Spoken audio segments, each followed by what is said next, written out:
Hi, everyone, and welcome to the very special 100th episode of Slime Time, an official Dragon's Den podcast.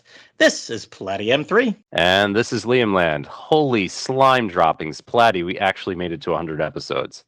You don't have to tell me. I mean, I'm completely flabbergasted we actually made it this long. Really? Didn't you think we'd go the distance? Well, I mean, Slime Time version 1.0 lasted, what, 2 episodes? Yeah, true. And version 2 lasted a single episode. Hey, I remember being on those. Shh, Dwayne, we haven't introduced you yet. Oh. Yeah, we got to do the intro first. Well, I think we just did. That was it? Was I supposed to write more? I expected a long, drawn-out, hokey intro, with one of us acting dumb while the other is confused why we're dumb. I don't get it. Well, I can, come on, we've done this shtick quite a few times. Smart host, dumb host. Really? We have? How are you not remembering? I even messaged you about it yesterday. You did? Yeah. I can see when you read my messages, right? I saw you read it and responded and said you're ready. And at the risk of butting in again, Liam, I think Platty got you. What? You had messaged Platty, you wanted a hokey intro, and the other didn't give it. I think we're smack dab in the middle of such an intro right now. Damn it, Platty. Some aim to please. I aim to be pedantic. Okay, so I think this has gone on long enough. Welcome, everyone, to the 100th episode of Slime Time. Today, we're going to talk with a bunch of friends we've hosted with on the previous 99 Slime Times. Some have been denizen friends for decades, and some are friends we met along the way. That's right. There shouldn't be a voice on the cast that you longtime listeners don't recall. So, everybody, welcome back to Slime Time. Brurian, Drippy, Delicious Dwayne, Blue Star, Eastex, Ausneravar, Pendy, and Evan. Hey. Hello. What's going on? Platty, that sounds like half as many voices as I expect. Yeah. Hey, let's just continue on. I'll ping everybody all again. See if we can't get them on in a bit. Okay. Well, in the meantime, let me explain what we're going to do this episode. Since Pedantic Patty wasn't so pedantic this summer when I told him to put together a clip show for our 99 episodes, we decided to get a bunch of our co-hosts back together to talk about our favorite moments from the past 5 years of Slime Time. Yeah, I wasn't feeling that much editing, but hey, this is going to be more fun. Liam, you and I can start, and then we'll just keep going around the group until we run out of memories. And before each of you goes for the first time, let us know when you first joined the Slime Time family, like what episode. You don't have to memorize the number or anything, but what were the episode? What were you talking about? Oh, I like memorizing numbers. Okay, I'll start. So my first my first episode was the first episode of Slime Time version 3 with you, Platty, and where you interviewed each other. So this kind of intro, this beginning of the episode is kind of reminiscent of that. So my favorite first memory that comes to mind is the Mystery Belcher from Slime Time episode 39, the Dragon Quest 35th anniversary live show reactions. Now we were running pretty hot in that episode. We had a lot of emotions. We had a lot of alcohol. Yes, receiving news and then receiving other news saying we weren't getting that first news, and so temperatures were running hot. But at some point, and we had how many people on that episode? Like 7 or 8. There was a lot of there was something like that. Yeah. So at some point, one person out of the group ripped this blood-curdling belch, and it was just like it was a memorable moment because nobody knew who it was. Everyone's like, "Who did that?" and to this day, we don't know. Everybody was just drunk enough. Yeah. But angels and burping. Yeah. Had I been on that one, I would have totally admitted to it. But sadly, yeah, maybe that was you. Maybe you signed in, just dropped the belch and left. It sounds like something I would do, but unfortunately, I think I was asleep when that was being recorded. I was off somewhere doing something because I couldn't jump in. But after a while, I started to think, Mike, I'm so glad we don't know because it's so much funnier not to have like a person who's tied to it. Yeah, it's the Mystery Belcher. So it'll be a deathbed confession. I'm starting my first memory as something lowbrow, but that was I think the Mystery Belcher was the highlight of that episode for me because of all the letdown from like all this Dragon Quest X footage. And then they're like, nope, you're not getting it. You ever stop and think about that announcement, that live anniversary show? Like, there are games. There's at least one game we still haven't got from that show. there are games we've just got in the past, like, 3 weeks? There's did we even get was the 2D HD even announced back then? I think it was. I think they like teased it and then it was because he got whistled. He got whistled for talking about 1 and 2. You're right. Yeah, that's right. There's been a game that Liam that you enjoyed that came out and already went away. Yeah, that Keshi, and then didn't they say it was gonna come stateside eventually? Oh yeah, it was part of the mention that. Yeah, and then it never did. Never did. Yeah. Lied to us again. I think Yuji Horii got belched at for that one. That was one of us calling bullshit on that one. He was we didn't have a whistle. We did what we had, you know. So memory number 2 for me was definitely the episode 67 Dragon Warrior Daisy featuring Marcy Goldberg. Tracking Marcy down was incredibly difficult. I had stalked a little bit on LinkedIn and found an old email address that I emailed like 2 years before we did this episode and got nothing. And then, I still had this kind of idea in the back of my head. We were going to do a tribute episode of Daisy and bring Marcy in. And so I tracked her. I actually tracked her down via a bad interview that she gave. And it was this just a random fan who gave this really awkward interview. And I felt bad for Marcy when I heard it. And I actually had to convince her to do the episode because she was kind of, there was a little bit post-traumatic stress from that interview. And but the email address that was given for that bad interview was the same email address I had. So I just rolled the dice and tried the email address again, and she responded, and we just had this dialogue going for about 2 or 3 months where I had to kind of convince her and then show her pitch her the actual outline for the episode. And then what really sealed the deal was she was coming in saying, I don't really have a lot of memories from this. We did it like 40 years ago. And then I had Woodus put together this clip, like something 7-minute clip of all the Daisy footage from the original 13 episode run of Dragon Warrior anime.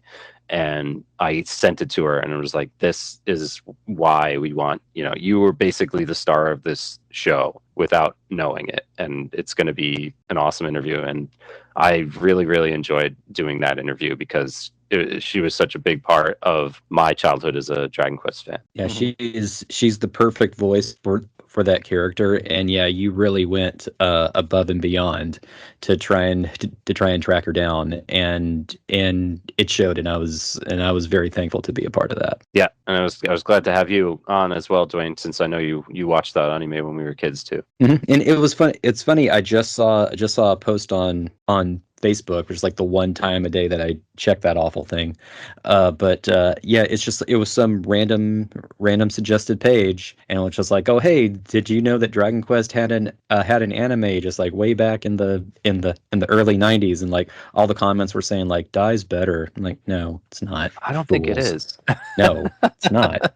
Because this one more closely resembles a Dragon Quest game, as well as having nods to both Dragon Warrior 3 and some 4 in the later episodes. And I got to say, like, I'm still amazed to this day that they managed to get actual Dragon Quest music released over here in English like that for how old it is. Yeah, and the symphonic suite versions at that, because it's funny. I've said this before, but I watched that before I ever played 3, and when I heard the original versions in the game, I thought the original the game versions of the music sounded terrible. The battle screen, the battle screen especially, because I love the symphonic suite of the battle themes so much. Yeah, I definitely remember because the anime came out after 2, but before 3. So you'd play 3 and you'd see like Najimi Tower, and that's referenced in the anime as well. And there's the musical nods were all there from Dragon Quest from the third game were in the anime before it released in the US. So it was really cool to kind of play Dragon Warrior 3 for the first time and hear that music that you just heard, and it's funny because the original does not have the game tracks at all.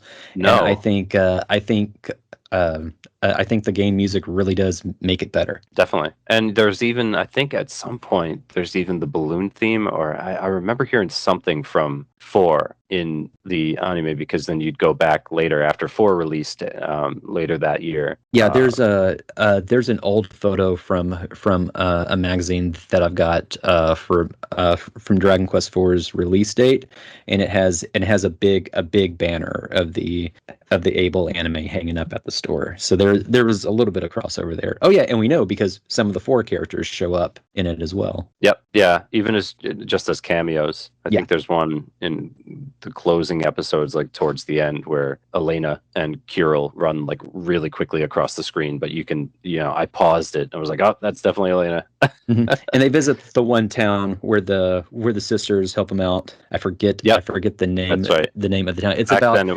Nara halfway through and Mara. the series. Yeah. Yeah. Anyway, sorry. All right. So memory number 3, definitely getting Platty and everyone else to watch ballet. The Dragon Quest episode, Slime Time episode 18, Dwayne and DQ ballet. Yes. Yep. Yes. I've not watched any ballet since. Lies. Neither before nor after.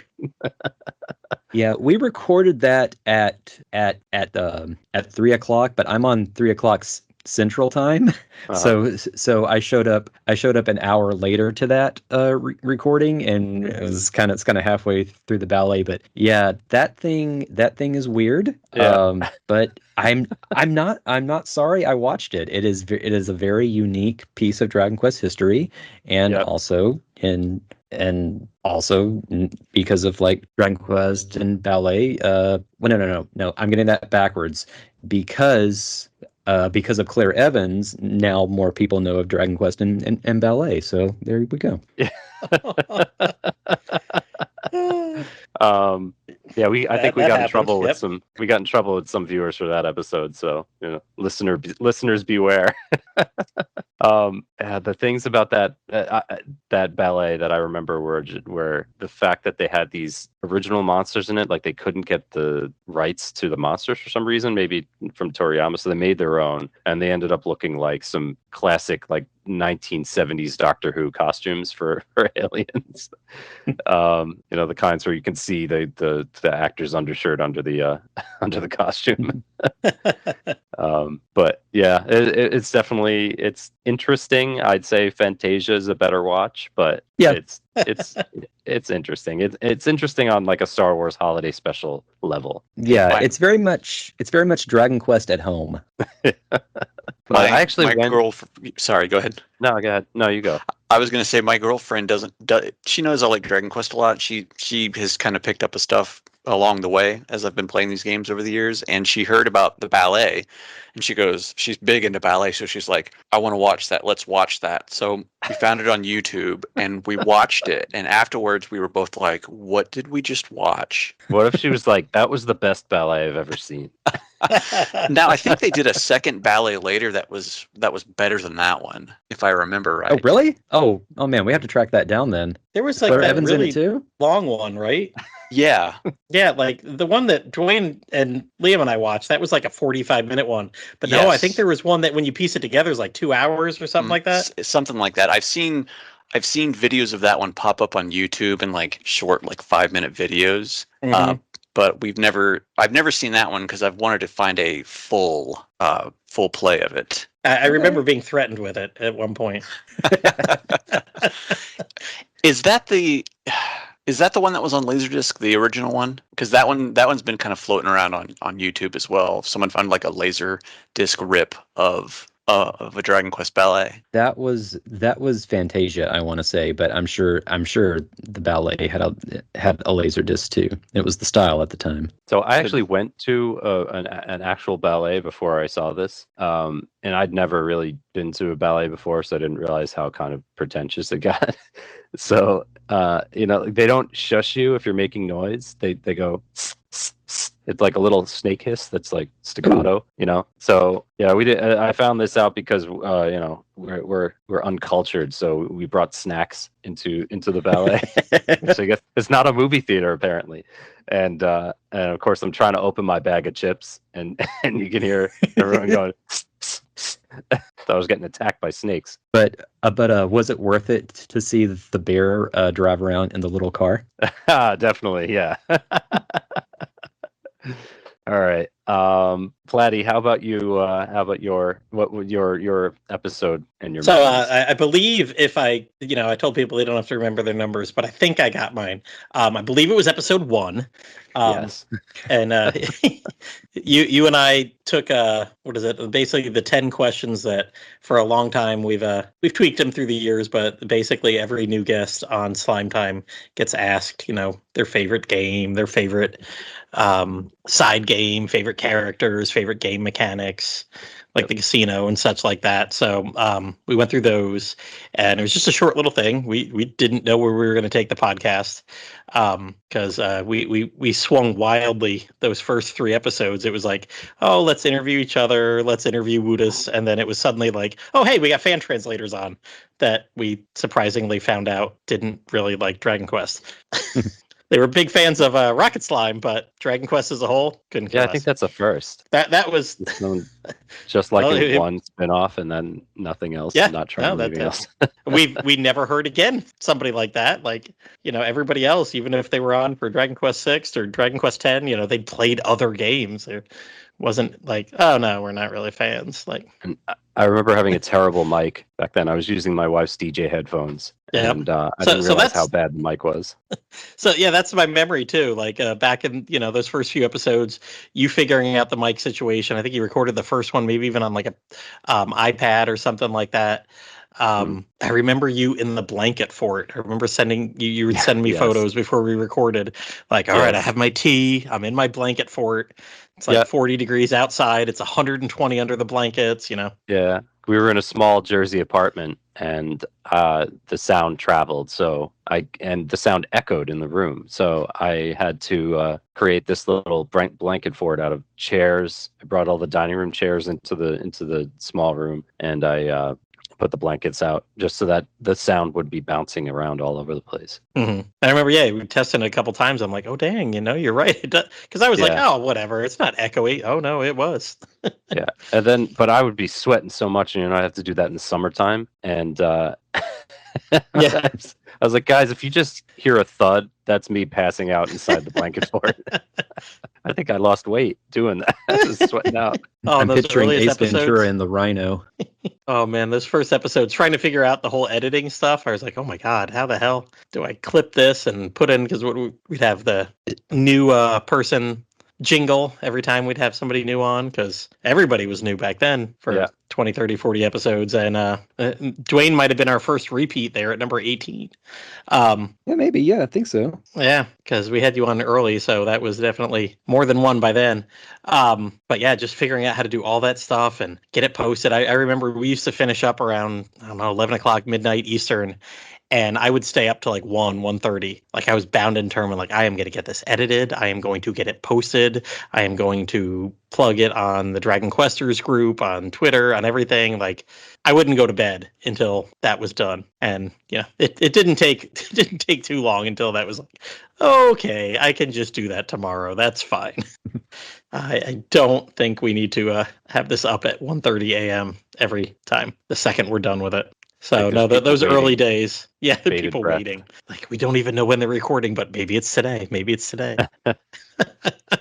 But what's funny is, I mean, the other podcast that I co-host over at RP Gamer, RPG Backtrack, I remember like 7 years ago when I first started listening to that, I would be like that person because they came out totally irregularly. It was whenever Phil got a chance to hit post or do the editing, and like I would spam that. Also, what was that Dragon Quest one with the guys that yelled a lot? The guys that yelled a podcast lot. that, oh god, it was before DQFM, before us. There was 3 of them. I remember that. Puff That would- Hour. Yeah. Puff that- Puff Hour. Oh, Yeah. oh, wow. I haven't thought about that one in a long time. Yep. Oh man, I used to like at least once a week hit reload just thinking maybe they got a new one. Maybe they got a new one. And then I remember when they finally recorded, because they were going through the games one at a time, and I Yeah. remember the one guy like graduated college and it was their Dragon Quest 7 one. It took them forever to come out. And he's like, man, I'm like working part-time at Target and like 20, 30 hours a week. Like I was not prepared for how tired I am. And like, I can't play Dragon Quest and report a podcast and work that. Yeah. And in the back, I'm like chuckling because I've got 2 kids and I'm playing games faster than this guy.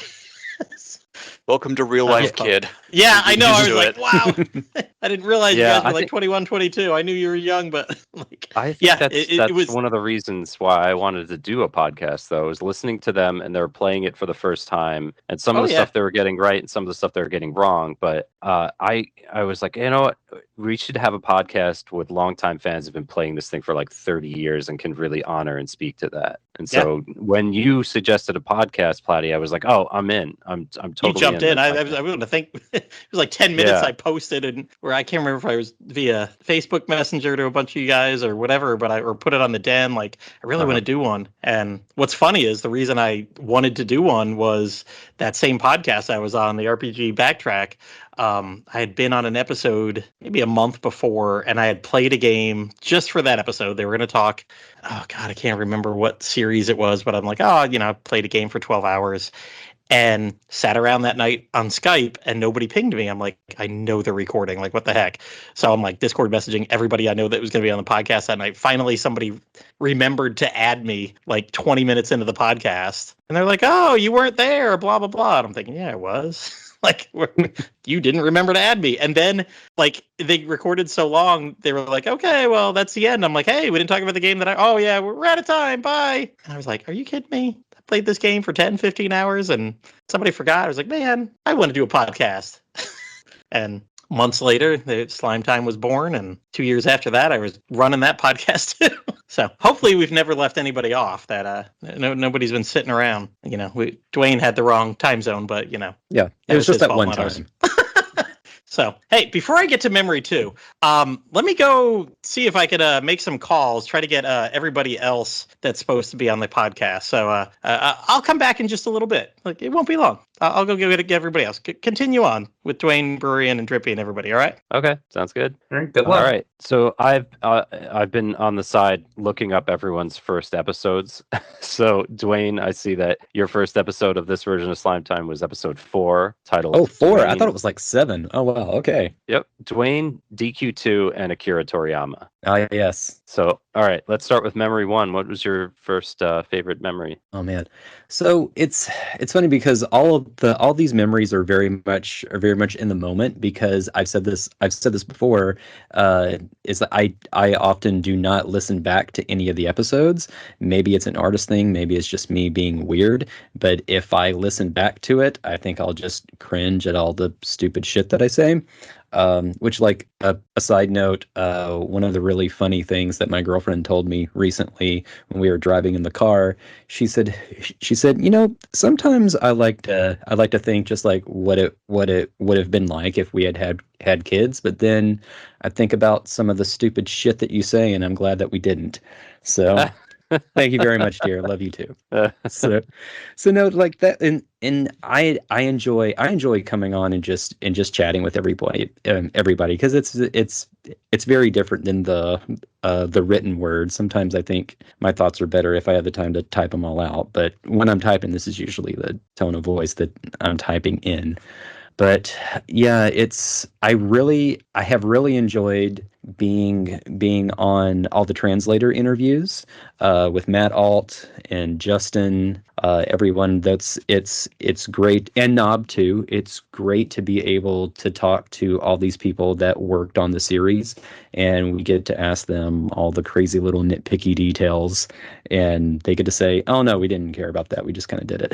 So those were a lot of fun. Again, the Marcy Goldberg interview, which you did a fantastic job setting up, because when I first started putting Dragon Quest stuff out on the internet, it was because of the Dragon Quest anime, because it was a show that I really enjoyed in 7th grade, and no one else seemed to watch it. So I was like, you know what, I enjoyed this show, and I found the original character designs in the Akira Toriyama The World art book. I was like, you know what, I'm going to put this out there and just see where it goes. And enjoyed that. Enjoyed talking to Michi. Enjoyed talking about Akira Toriyama and Pee Wee Herman and Godzilla. I just really enjoy spending time with everybody and chatting about this game series that we all enjoy. Yeah, I didn't even think about the. Yeah, there's so many great moments as well. Like interviewing Knob was fantastic. Interviewing Square Enix 2 or 3 times.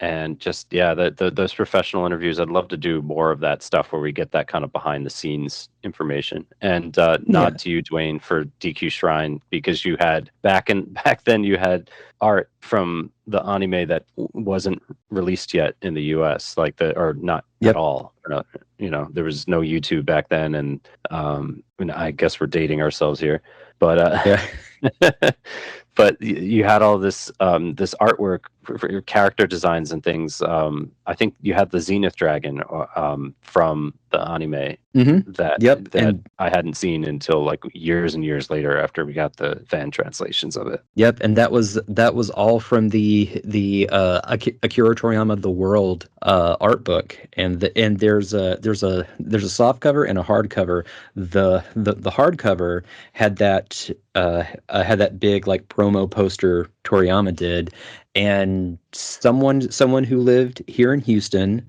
bought that book, and it was the store that he got it from was way overpriced, but he got it, he scanned it for me, like fantastic. I am forever grateful to him for doing that. And that one scan, I swear, has been taken and put on like bootleg VHS tapes, bootleg DVDs. Like that one scan has been swiped and spread the world over, far more than probably the actual book has. Who knows?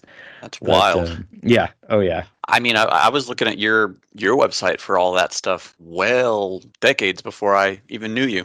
Yeah, and I feel terrible that it's gone into sort of a dormant state, but I have a pretty, this is not bragging, I promise, I have a pretty active life. I'm always out running around doing something, and in order for the site to be in the state that I need it to be, it needs to be my only job, and I can't do that. But if it had to end on one note, I am very thankful that it ended on the Plus Alpha interview. That's still one of my favorite portfolio pieces. And I don't know, I haven't reached out to Will and Claire in a long time. I don't know if they're still involved under the Schlock name with their editor Ollie, but they were some of my favorite Dragon Quest people to talk to. So who knows? I was actually just looking at your website when we were getting ready to get on and stuff like that, and yeah, just looking at it again, like this is one of the coolest websites I think I've ever seen. Just the layout and everything like that. Thank you. Yeah, I never seen this. I mean, I don't even remember how I came like across the den, and then into all this and stuff like that. But I wish I had found this before. I mean, this is something really cool. Well, way back when there were pretty much two sites. There was Dustin's DQ Shrine, and there was the Den, like smaller sites like Don Mohammed's DQ Realm, popped up eventually, but for a while, like it was just the two of us scrounging up all the info that we had. And that's also something that was really fun, was getting everybody back together for the E3 trip, reminiscing. That was super cool. Oh yeah, and also I'm sorry, like super quick. Sure. The final design I had for the DQ Shrine renovation, I still really love, and it breaks my heart that it never went live, because Mimos designed my menu, and I just told her what I kind of wanted to do, and she knocked it out of the park first try, and I am forever grateful for her doing that. She did an incredible job on that. She coded it, or she actually designed? She coded it because I'm an artist. I am 100% right brained. I can write, but that's the only left brain thing that I can do. Coding, math. Oh no. I cannot do that at all. I can barely do basic HTML. So. Yeah. I remember tracking like when you do design upgrades for the shrine, and everything would change from like, and you'd get from your more basic HTML, and then it started to become more art focused. Like you drew the whole thing, and it just, you could see the development and the advancements of it. It was really cool over time. Yeah, and that comes from looking at all those Nintendo Power layouts. It's like I've always wanted to have something that people can kind of sit down and look at and explore, because I think we have so many websites out there that are just, you go to Amazon, for example, and it's just all text thrown at you. And I think that people spend way too much time just looking at tables and charts. They don't really sit down and look at something. And that I would like to convey info. I like to convey info that way. Explore, Cool. Have fun. Awesome. Any other memories? It's just, I really enjoyed, like I said before, I really enjoyed talking to all the translators. I would love to talk to more in the future. So any of you guys out there, because I always feel like everyone has their own unique story about working on these games.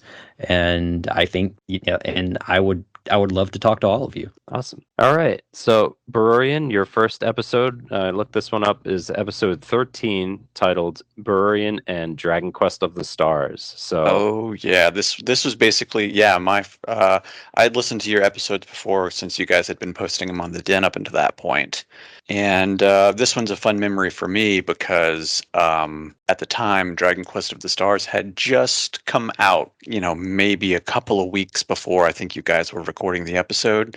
So you were trying to get a, I guess, first impression kind of thing on the game going. And originally you had another guest lined up to be on the episode who I guess either bailed or ghosted. I forget what. it was somewhere in between one of those. Yeah. And I remember it was like a weekday night, and I had I was already a few beers in. Like I was feeling pretty toasty at that point, and I get a message from you, Liam, of, "Hey man, you want to be on a podcast in like 30 minutes?"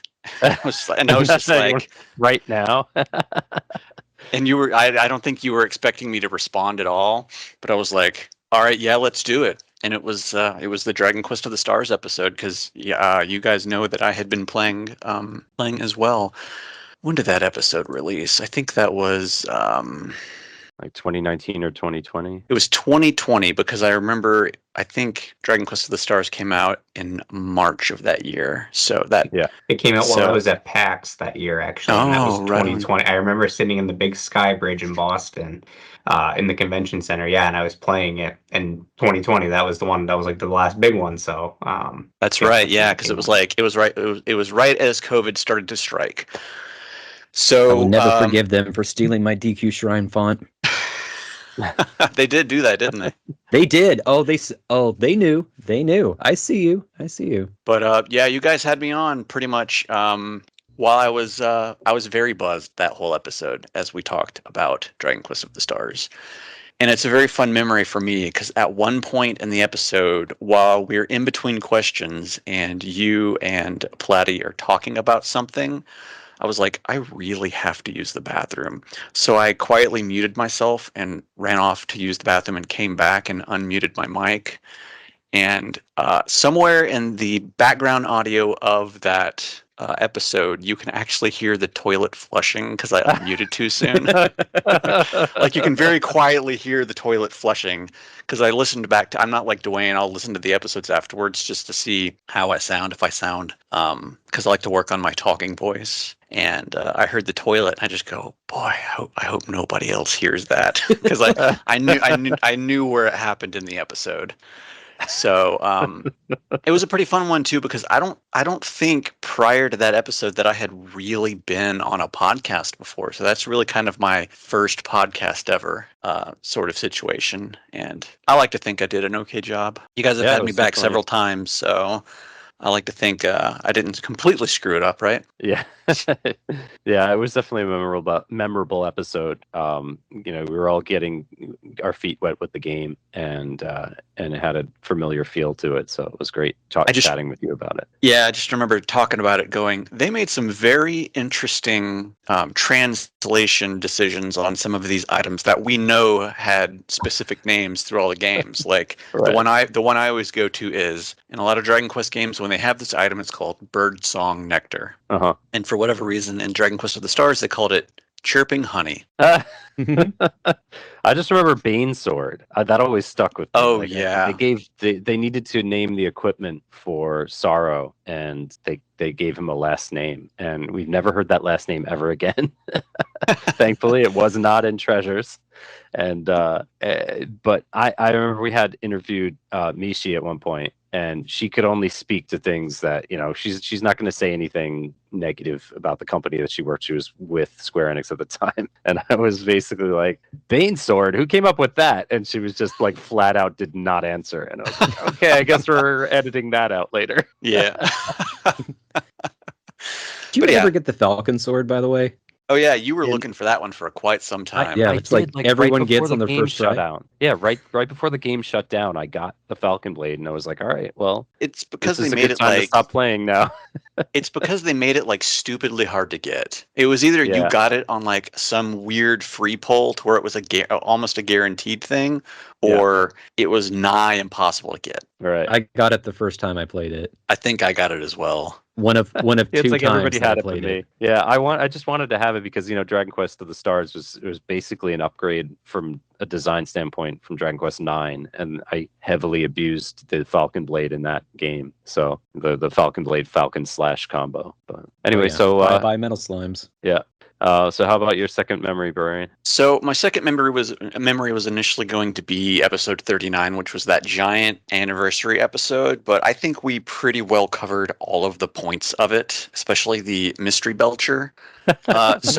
So I'll laterally move, and this was an episode that Drippy was actually on with me, and it was episode 27 about DQ Wars for the Nintendo DS, specifically the DSi, because it was one of those very early digital download titles, and it's very memorable to me only because for how terrible of a game that is. Oh, really?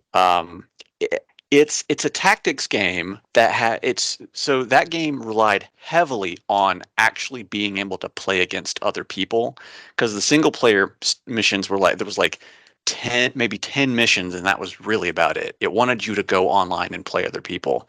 And for it being a tactics game, there were only 15 units in the entire game, which was abysmally small for a tactics game. And somehow me, Drippy, Austin Navarre, we talked for an hour and a half about this game, which should have been 20 to 30 minutes at most. Well, I'm looking at the episode now because I was like, wait a minute, was I?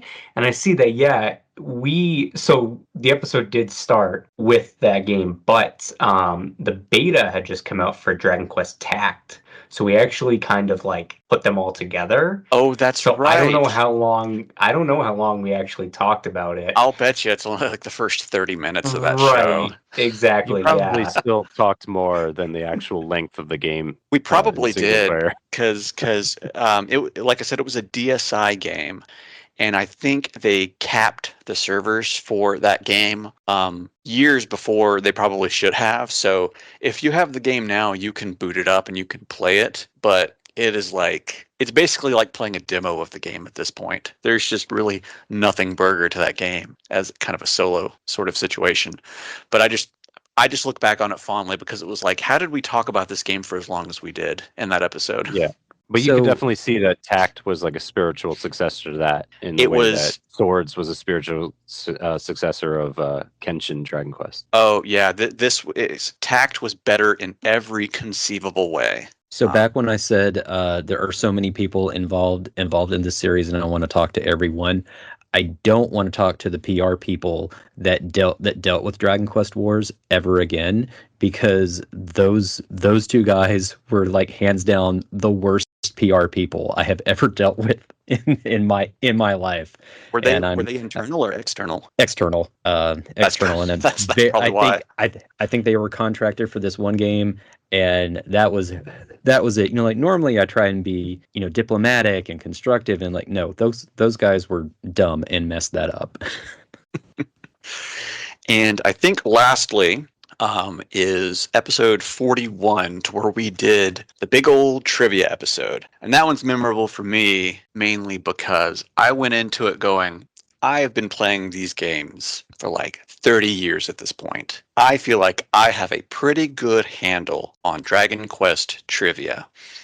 And the way that we did it for this is we used a website to I think you ran the actual trivia itself, right, Liam? I don't think so. I think that was Platty. Oh, that was Platty. It That's was right. Platty, Yeah. 'cause He got messed up like Oh, halfway yes, through. I Yeah, it remember did. that. So we had to What like mentally track our points after a while. But I'm glad I didn't run we- that one. yeah, he worked for months on getting like 100+ questions put together to do, and he ran it through this website. And it was one of those, you kind of think like Jackbox. You log into it, everybody's on there, and as the questions come up, you choose an answer. It gives the answer, and then it assigns points. I think the points were weighted by quickest answer gets more points. Uh-huh. But the site is called Kahoot as well. Yeah. That's the program. And I was like, I think I'm gonna do real well at that. And then I was dead last the entire game as everybody just walked all over me, especially Blue Star. She completely like swamped everybody at Dragon Quest trivia. Like you think you Oh. know something until you actually do some trivia on it, and then I'm looking at then you don't. The number of guests on that episode is something like 15. There We was had a- there big was- group. It was a It was a lot big- of us. 16 with me and Platty. That was a fun one. And yeah, Blue Star, she just She wiped the floor with she, us. she completely stomped us. Yeah. But then again, she platinums every game she 100% completes every game she plays. So I'm not surprised in hindsight. But yeah, that was a lot of fun, only because we had so many people on, and just the technical issues we had with it as well. It was a good time. If I would suggest anybody listening, go listen to that episode. I think Woodus made a YouTube video for it as well, because he was in on the trivia. I can't remember yeah, if he recorded. I would recommend Somebody- watching the video version, because yeah, it has the questions and stuff like that there. So Yeah. honestly, you could even like watch it, pause, see the question, pause, answer, and then see if you got it right. I mean, I would definitely recommend the YouTube version of that. Yeah, definitely. And somebody dropped off and had to join again, so their points got like cut, divided. I think that was. I- I think it was Jay that happened to. Brother Jaybird. Oh, maybe. I was misremembering. I couldn't remember. I was like, was that Platty or was that Woodus? Maybe. Actually, I it's Jay. think it was Woodus. Actually, Yeah, it was Woodus. We had to keep track of his points. All right. Well, Drippy, on to you. Your first episode was episode 9, titled Drippy, Ryu, and Dragon Quest III. So Ryu was Mattcraft. Yeah, and that brings me to my first episode, or my first memory, because yeah, that was the first time I had recorded myself, been on podcast, and I was so nervous. I think you had reached out to me, Liam, on like Facebook Messenger or something like that. And you're like, hey, do you want to do this episode? And I was like, yeah, I mean, because I had mentioned kind of in passing on the Den. And I was like, yeah, 3 is my favorite. At that time, like I really hadn't even played a lot at that time. But I was like, yeah, this one's my favorite. If you guys ever want somebody to do that episode, I'm available. And then the time came and I was like, oh my God, I need to like, I felt like I needed to be an expert, and I was like, I can't sound dumb. And yeah, I was so nervous about it, and I was kind of looking back and just, I was like, wow, I've been on this podcast more than I thought. Yeah, I counted it, and it was 7 Prime episodes and 7 side quests. So I still get, nervous every now and then, but this one, I was like, I need to tell people that I know about Dragon Quest III. And I did actually end up listening to myself like the next day. It was funny because, Platty was mentioning earlier how he would get the episode and just be up late, the next day and stuff like that. So yeah, next morning, I listen to it. Liam, I remember that's when you had like the iPad, the headphones and stuff like that. I don't even remember what I was recording on, but I did end up listening myself, and cringed only a few times. So I've kind of stopped that in the episodes that I'm on. Nice. I've been Yeah, I've been catching up to all the episodes while I'm on the treadmill at the gym, and I listened to that one fairly recently, and I thought you sounded just fine. And look, I sound dumb literally all the time, so it's fine. Don't worry about it. Well, thank you. I appreciate that. I really do. I think the only way that you can be an expert on Dragon Quest III is to just play it once, and you immediately know like how awesome it is, and can speak to it. Mhm. Yeah, and that's really what we were doing, because we were all kind of. I mean, I think that's kind of how it started. Where there was just episodes on the games and stuff like that, and there would be somebody on to talk about the game and stuff like that. And yeah, it really was just like you guys asked me the interview questions and stuff like that, and we just kind of shot the shit about the game, and I've played it like 4 or 5 times since. I'm in the middle of playing the HD2D right now, so clearly Same. that was the right episode for me. Yeah, HD2D Dragon Quest III is absolutely amazing. It's better than therapy at this point, honestly, and I don't even go to therapy. Yeah, I gotta agree with that. Save your money on the therapy and buy Dragon Quest III HD2D. Seriously, you only got to pay for it once. You don't. That's not a weekly thing, and you can play it as much as you want. So, So and then my second memory kind of goes back to Brewerians. The trivia. That was just a really fun one. Again, I thought, all right, I played these games and stuff like that. I can probably, hang with the gang, and no, I was close to the bottom the entire time. There were some deep cuts there. They were like, what is this type of flower in Dragon Quest Builders 1? And I was like, well, I didn't get past like the first world or the first like part of that, so I'm like, I have no idea. And then there were some things that I knew, but I was out of my league in that one. Drippy, there was one question I think nobody got the answer right to, and that was in Dragon Quest 7, or Dragon Warrior 7 on the PS1. Which monster was the only monster in the game to have a space in its name? Right. And because I think Platty said he had to go through like hours of footage of like Let's Plays just to confirm the answer. And I don't think anybody got that one right. I think that was like the one. Mm-hmm. Is this a scorpion or a snake or something like that? It was something like that. Yeah. I should take my own advice and go watch that YouTube version and see if I can get the answers better now. Because I wouldn't remember what I said. I mean, I don't remember what I did this morning, but I think it'd be fun to go back and watch that one. The last one. This is a more recent one, but it's episode 89, I believe it was, and it was the baseball episode, I call it. And just my favorite memory of that was just the whole thing. It was Liam and I and Pendy. And those guys, just great interviewers, and it was just combined. 2 of my favorite things was just Dragon Quest and baseball. It was about specifically the Dragon Quest Walk promotion that the Japanese league was going, or had done and stuff like that. But just being able to talk about like Japan's view of baseball and stuff like that, and how big Dragon Quest is. And I kind of mentioned it in the episode, like, I wonder if these players that are not Japanese that go over and play in Japan, if they, their Japanese teammates tell them about how big, this Dragon Quest thing is and why it matters so much to everybody. And then I even got to find out a little bit about Japanese trash pickup. So, I learned something, and I got to talk about 2 of my favorite things. So that's probably been, my favorite overall episode that I've been a part of. The trash pickup, that's right. Yep. Yeah, I learned about that at the last Olympics, and I was like, wow, that's actually a thing. Yeah. No, my memory of that was, first off, we wanted to do the episode, and I wanted to talk about BS Girls. And I'm watching all this footage of like Japanese baseball cheerleaders, and and then so my wife walks in, and I'm like, hey, it's research. Leave me alone. It's research. Yeah.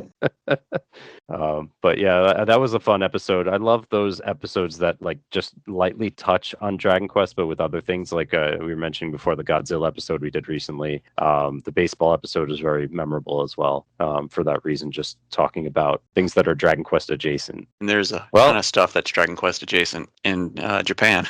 Yeah, absolutely. Well, it looks like we're out of memories to talk about, and Platty is nowhere within earshot. So I'm about out of time today. So hopefully we can get back here to continue this. We'll get him back here. Maybe if we call him back together, we can summon him. All right, everybody. All right. Platty. Platty. Hey, Platty. Platty, where you at? Platty. Platty. Platty, come on, get over here. Platty. Bro. Come on, Platty. Come on, Platty. We need you.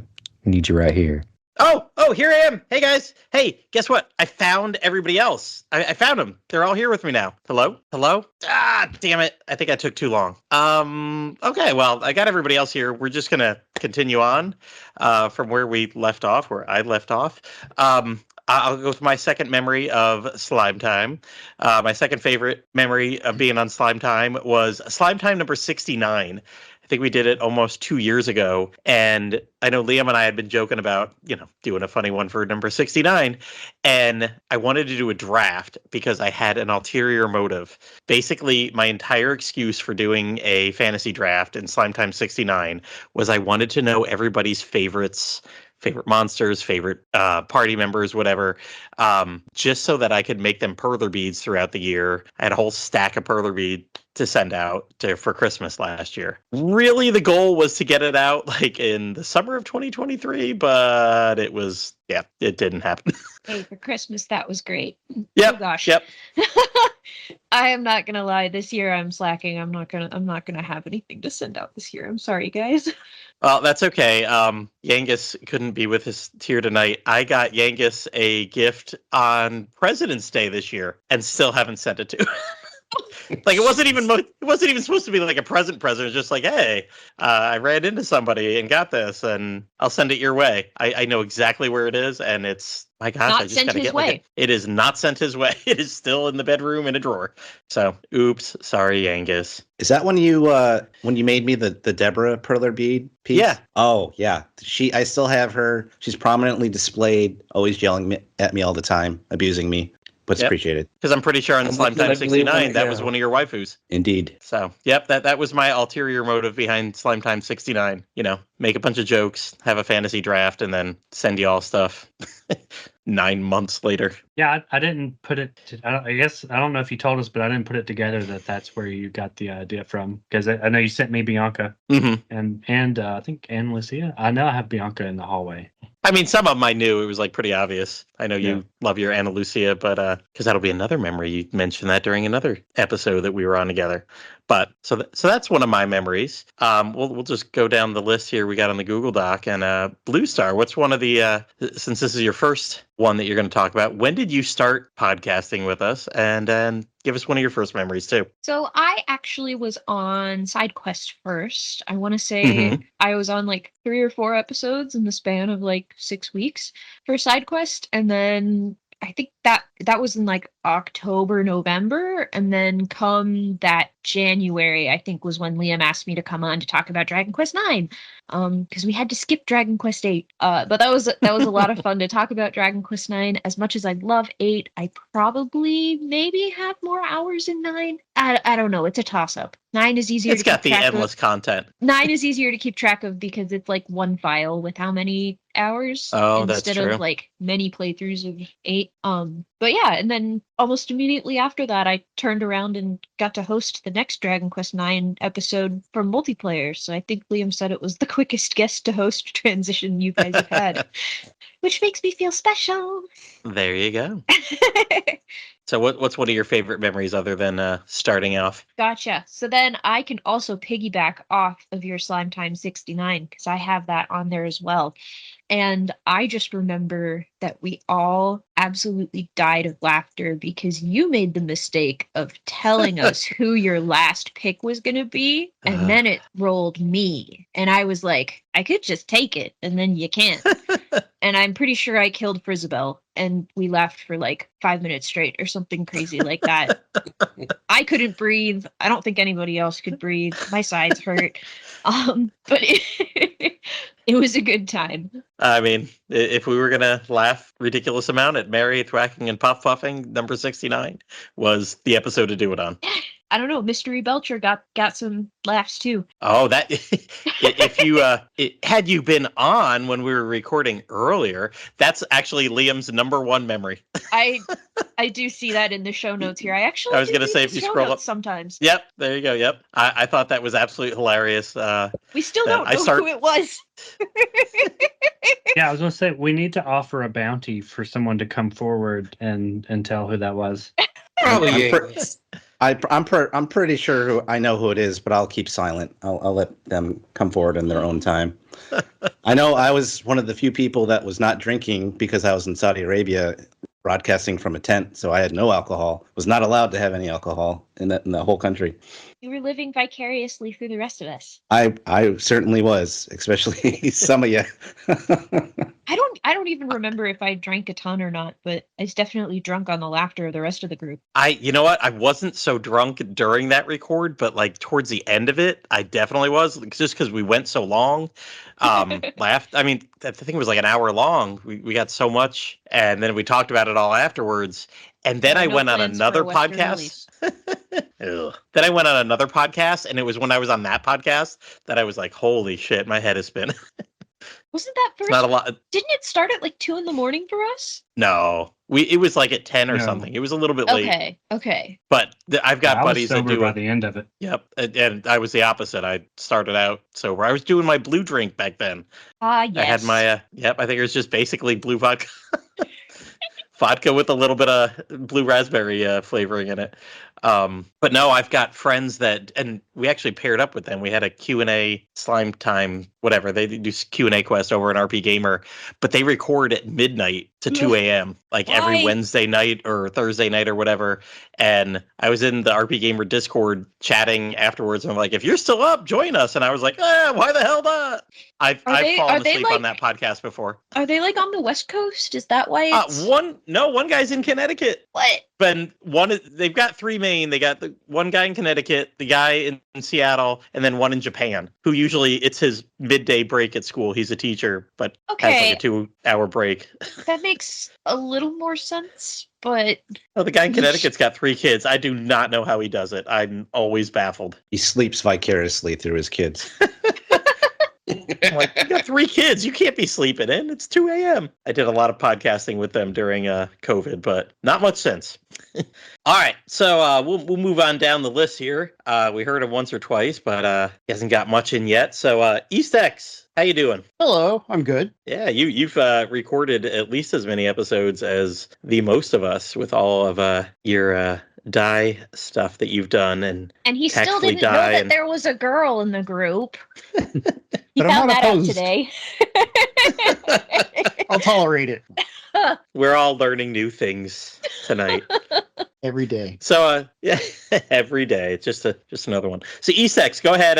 Tell us your first episode that you joined us on, and then what are your memories? All right. My first episode was 73, a Heroes Bonds Memorial. So I'll share my memory of that.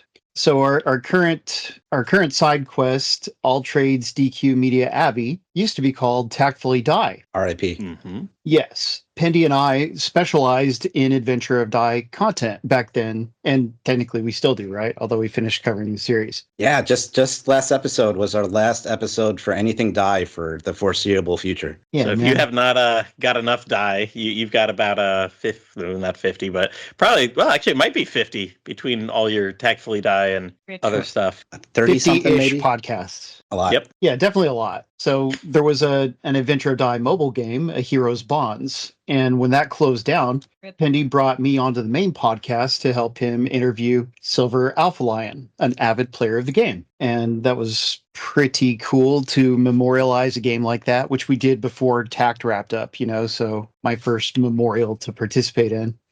Yeah, and, I guess that was my first time interviewing someone along with him as well, which we've done several times now. Mhm. But my favorite memory from that episode is when Pendy said the mascot of A Hero's Bonds, Pinky the Pink Draki, was super sexy. Yeah, which is a funny joke because that is like my most hated mascot for Dragon Quest ever. That was just such a horrible design. Oh my god. So it's kind of a love-hate thing. It's Yeah. like they just threw it's like, here's a Draki, make it pink, and then just throw a makeup ball on it and see what sticks. It was pretty horrific. And it So was go ahead. Oh, I was gonna say, is there a scale like what's the hot and crazy scale from How I Met Your the Mother. TV show? Yeah, How I Met Your Mother. Is there a I hate this, but she's sexy Draki scale? That's got to be what it is. That's what it is. Yeah, that was an annoying character. I mean, the interesting design was how it had a little key on its tail that was related to the game, and like you could go between like the two worlds or whatever, because you had the dye stuff that was directly related to the anime and the manga, and you had the other part of the game that was totally new just for the mobile game. It was interesting to interview someone who had played the game for a while, because I didn't really Paul had played it for a while, but I had not. When they announced the cancellation, I was like, I guess I'll try it, because I didn't really like the way that it worked. It was more an action RPG, and I was burned out on trying to do gacha for equipment that we had done in Dragon Quest of the Stars. Mm-hmm. But then when they announced the closure of this gacha game, unlike some other closures, they just decided to be like, hey, while we have a few months left, just go nuts. And you could get like you could get free draws like every couple of days. And I was just getting like all this massive equipment from all these free gems that they would just throw at you. And I almost beat the entire game. I beat all of the dye part that's related to the manga, got all the way through the final boss. And then I went to the original game, and I got to the final boss, and I just couldn't beat the very last piece of the final boss. I think, Blue, you were on, I was streaming that, and I think you and Berurian were watching me try to beat that boss at some point. That is very possible. Because I was streaming it in the Discord. I was like, I'm going to beat the final boss at this original game part of it, and I just couldn't do it. It was too hard. Right. It was like just as the server was about to shut down. Yep. I had like maybe a day left, and then I just couldn't get that far. I got to the final part because he was split up into like multiple missions, and the final part I couldn't do it. So then I cheated, saw the ending on YouTube, and then I was good to go. But yeah, it was That's fun. how a real gamer does it. But yeah, it was fun interviewing Silver, because he had a lot more experience with it back when it was more active. And it was very interesting too, because that game was, unlike all the other mobile games that we got, it was a simultaneous release. When they opened up the game, we all played it together with the Japanese, and all we had the global, and I forget if we played with the Japanese, but they started all at the same time. And then we ended all at the same time, because it wasn't just closing the global portion of it. They closed the Japanese server down too. It just wasn't that popular. Or the plan was from the beginning is like, hey, let's ride the die wave, and then we'll close it after that, I guess. I don't know. I remember reviewing that one early for RP Gamer. I did that and the Tact one. And Tact I was like so bored with. I just set it on auto just to get through all the content. I remember it sitting in my classroom for literal hours. I just walk around with the class, doing stuff with the kids, walk over, hit a button, auto.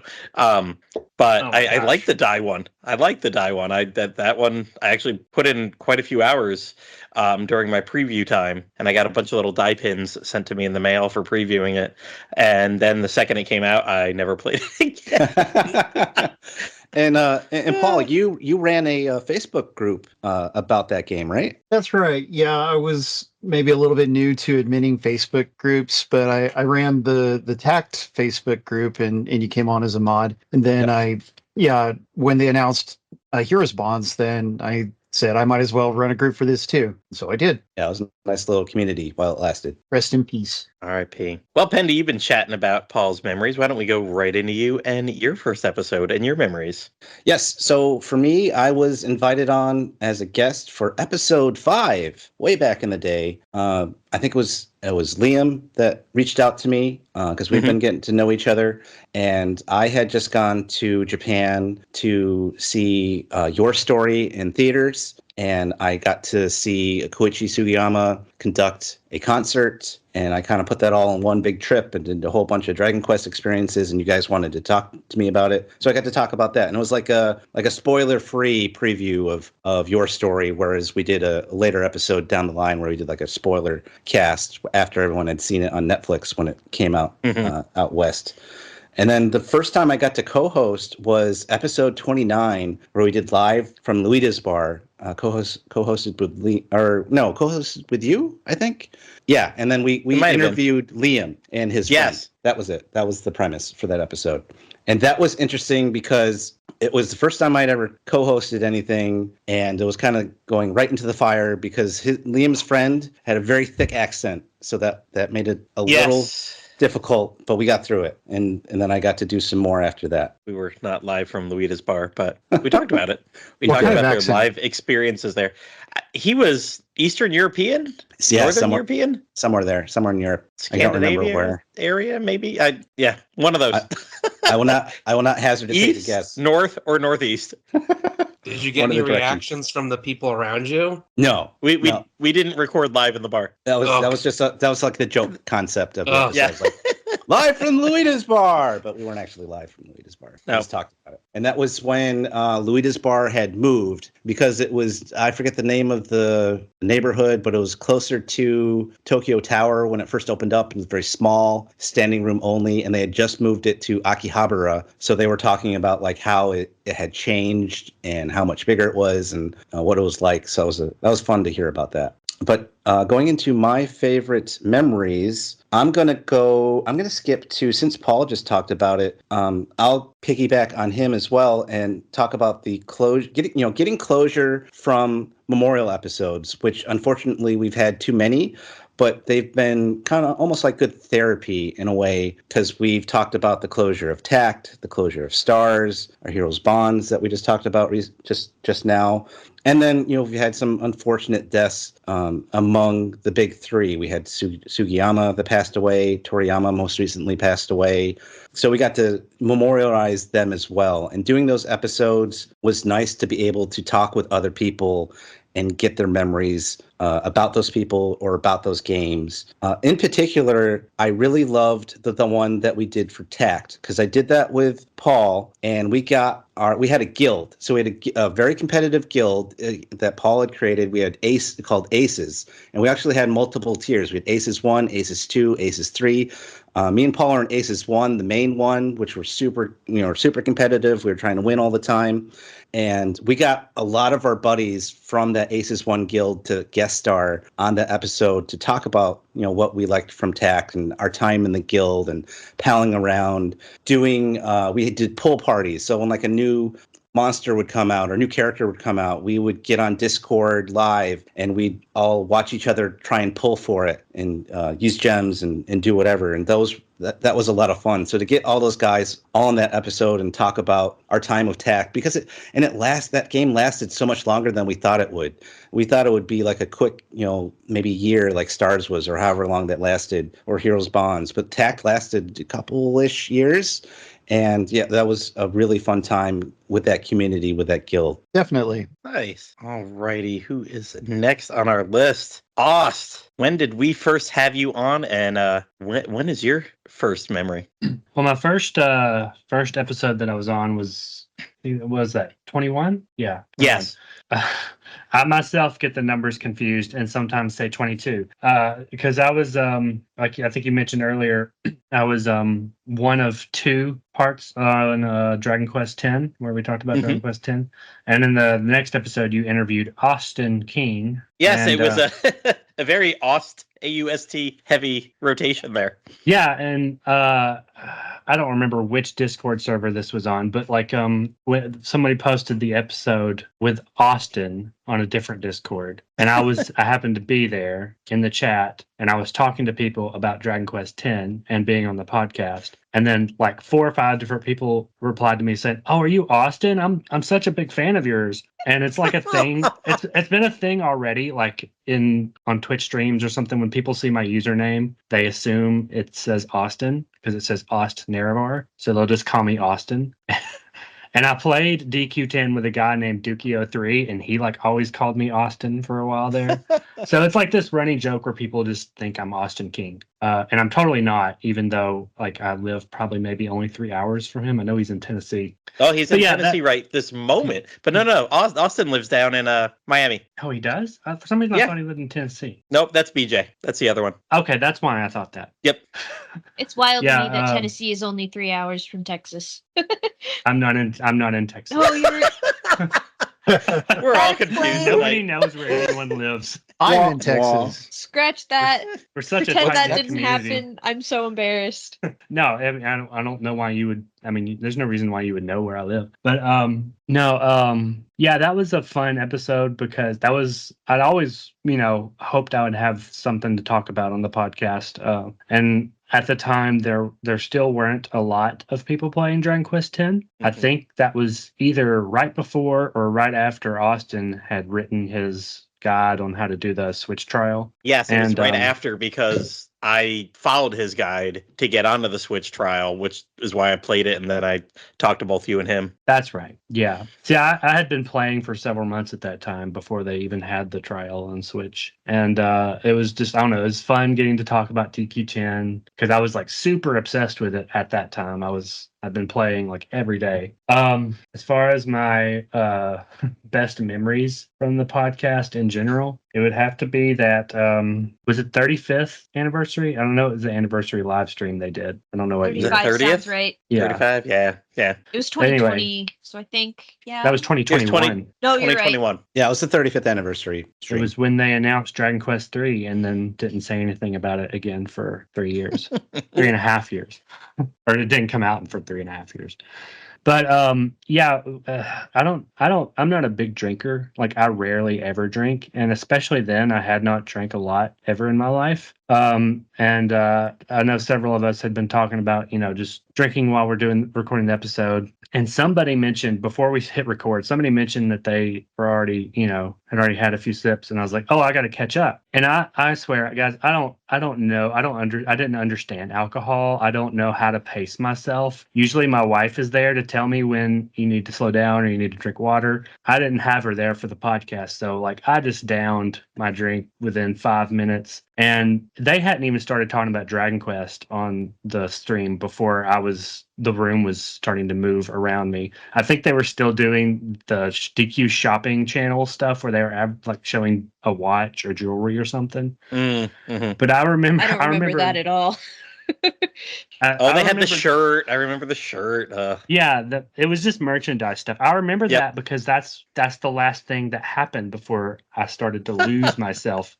And I think everyone was reacting to the Dragon Quest X trailer when they were advertising V6. And everybody was freaking out, and I was like staring at my keyboard. I didn't know where my monitor was. I couldn't find it. I was trying. I know somebody said Dragon Quest X, and I looked up just in time to see where it said not coming to the West. And I didn't even process it really. I know everybody like was booing and upset, and I was just like, yeah, that's terrible, guys. It is terrible. Yeah. But that's probably the top memory, just because I know everybody had been asked their reactions, and I had said earlier in the night that if Dragon Quest X is going to happen, it's going to happen tonight. We were giving our predictions. Oh, I remember that. Yeah. Like if it's going to happen, it's going to be during this stream, because if they don't announce it during this stream, then that's probably never going to happen. It was exactly, yeah, still accurate to this day. Exactly.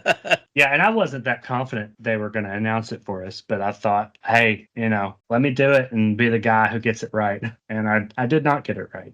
But yeah, I was not completely lucid for most of that recording. I might not have been the only find one. the mystery belcher. Yeah, that was definitely not me. Says the person who can't remember some stuff. I do know that. I don't remember everything, but I remember one thing.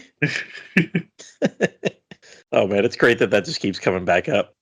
Yeah, it's the unknown. It's like you said, it's the mystery. All right, now we'll get to our man of mystery here, and then loop back around. Evan, when did you first join the Slime Time team, and what's one of your memories? So I first joined. The first episode I was on was episode 25, which was where we were talking about the Dragon Quest Monsters Plus manga. Now, I remember you guys were trying to get me on for a while, but I ran into this issue where I didn't have a mic or headphones. And this was during a kind of a small event that was happening at the time, COVID-19, where Never heard of it. Yeah, I don't know what that is, man. I think we're on like the 20th or the 23rd right now. But this was when everyone was working from home. So there was sort of a run on microphones and headsets. So I literally had no way to record a podcast. Ironically, I think this is the first podcast I've recorded without a headset on. For some reason, it's not working. But the night before, or the night, like maybe 1 or 2 nights before I was reading the manga, I actually hadn't read it before I agreed to join the podcast. I didn't know if it was going to be good or not. And first volume was kind of like a little heavy in dialogue, a little dense, a little tough to get through. I wasn't super engaged with it. I was like, okay, if you're into this, you'll probably like it. I remember the second volume was kind of picking up a bit, and I think that was kind of our mutual opinion on those first 2 volumes. First wasn't great; it was all set up. Second volume was kind of picking up, and we were all kind of all left the call kind of hopeful that maybe the third, fourth, fifth volumes, maybe those will be good, and or maybe even better. We'll see where it goes from there. And I remember thinking to myself, this is kind of like this is kind of Pokemon Adventures, the manga, where it's a little edgy, kind of a little bit of violence more than you'd expect, but it's pretty good for kids to read, I guess. And then I popped open the third volume and full frontal nudity. Yep. I was like, well, nope. And I think we haven't to this day recorded episode 3, 4, or 5. Yep. Opening the Google Doc tonight, I'm looking at Liam's little note at the bottom. Hey, we never did end up doing the other ones. Like, well, nope, there was a reason. Oh yeah, and it wasn't very good anyways. I read 3, 4, and 5. 4 and 5 just kind of went off the rails. Yeah, they're almost disjointed. Yeah, I think it was supposed to run for a bit longer, but it kind of read as if it was canceled and the writer had to kind of rush all the plot threads to the very end. Like I don't think you ever really got a conclusion to the why was Terry evil storyline that was going on. There was no resolution whatsoever. There was no binding plot threads because it was just like all of a sudden it's like, oh, I'm home now. I guess my adventure is over. It was a very abrupt ending. I enjoyed it up until that point, but yeah, you could tell that they had to cancel it early because everything just hit a wall and just stopped. He's like, oh, I guess I'm no longer monster guy. I'm home now. Hi, Mom. That was it. And I don't know if Liam mentioned it, but I know he's mentioned it before, but like he was having his son, I think, read it, and I remember the story about his son got scared, not because of anything you were talking about, EL, but a little bit the violence, because there's that scene where the hero of 1 is fighting a green dragon, I think, and he's slicing it up, and that scared his son away from the manga, and he's like, I can't do this anymore. Well, the reason I compared it to Pokemon Adventures was because you'll have scenes in that manga where like an Arbok gets chopped in half or something like that. So it's obviously more edgy than the cartoon or the games or anything like that, but it was kid-friendly violence, sort of its time type of thing. Yeah, I'm just glad he didn't get to episode 3 with his son and be like, "Hey, son, Oh, that was so dig into awkward. this one." I think his son pieced. Yeah, I think his son Yeah. pieced out within the first 20 pages of the first one. Yeah. Yeah, I Japan. don't even remember the context for the nudity. It was just there. She- And it no, was she the was only just- volume it happened in. She was just hanging out in a cave, kind of. Yeah, it was like doing cave. She's whatever. taking a bath. He walked in like, "Oh, hey." But yeah, that was back because that manga was what, from the early 2000s or the 90s or something. I can't remember it was much. With the Sergeant Frog author wrote and drew it, I think. Oh, that's right. But yeah, back when that came out, that was still when Japan was very casual about its violence and its nudity, even for kid stuff. Because I remember watching the first anime for Dai, and that was, that's a kid. That's mostly for kids, or it's written for that audience. And what they did in that compared to what they do now, like it's night and day for some stuff. They don't let them get away with all that much as they used to. Censorship. Yep, and they blame the United States. So, Evan, what's one of your favorite memories? That was my memory. Oh, okay. All right. So we will circle back around for more memories then. I'll do one, and then I'll get back to everybody. Actually, maybe we'll snake draft it and do Evan next. I guess my third memory, second one for this half, was recording with Z6N4. It took a while to track him down between the den and his game FAQs. Is it that website?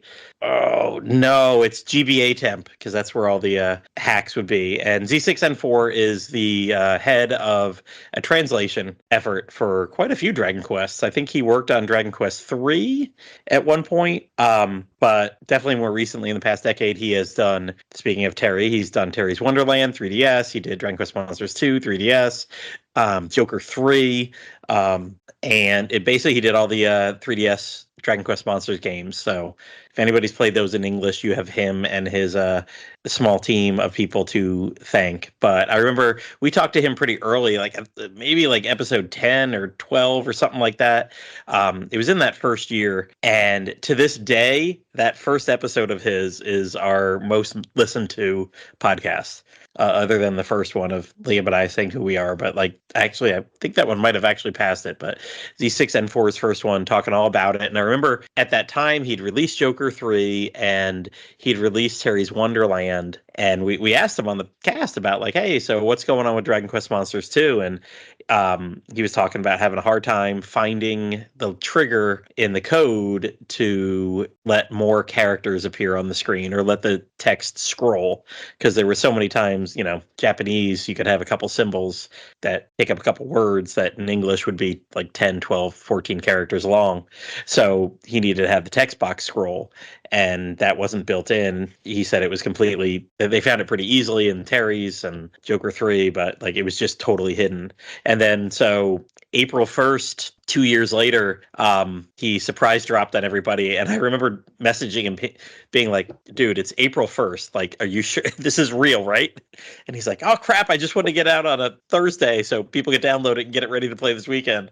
Yes, it is real. But we had him back that like a year and a half after his first one, because he had some guy, want to say somebody in Cuba or South America, had got a hold of him and like, hey, guess what? I found that string you were looking for and we got it. And had him and one of the other translation and localization guys with him to talk about Dragon Quest Monsters 2 and a little bit of controversy around the Joker's 3 professional one, which they had done all the work on and just never released it because there was a lot more. They needed to polish up the graphics. Like when they do it, they localize the graphics, they do all the stuff. And he hadn't quite gone and done all the professional content that way. Like they had translated text, and then somebody from the team posted it somewhere, somebody found it and released it all, and he was like, whatever, at least you guys get to play it. He goes, but it's kind of a dick move that they just made a thread on the den and like, guess what, I made it, guys. But having him on, that was wonderful, and I got a little clip for Z6N4 to play for you guys right now. Hey everybody, it's Z6N4 congratulating Slime Time on their 100th episode. It was an honor to be on the show back in the day and have all of you tune in to better understand the fan translation process. Thank you for playing all the games that I worked on, and thank you for tuning in to another fantastic episode of Slime Time. Thank you, buddy, for sending that in. All right, so moving on. That really touched my heart. It did. I hope you enjoyed that very much, very much. So we'll go backwards through the order. Evan, go ahead and give us another one of your memories.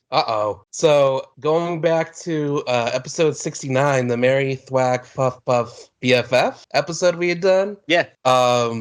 Kind of like half memories, like two memories combining into one, really. But I really liked because I think I got to start. My very first one was thwacking Maribel.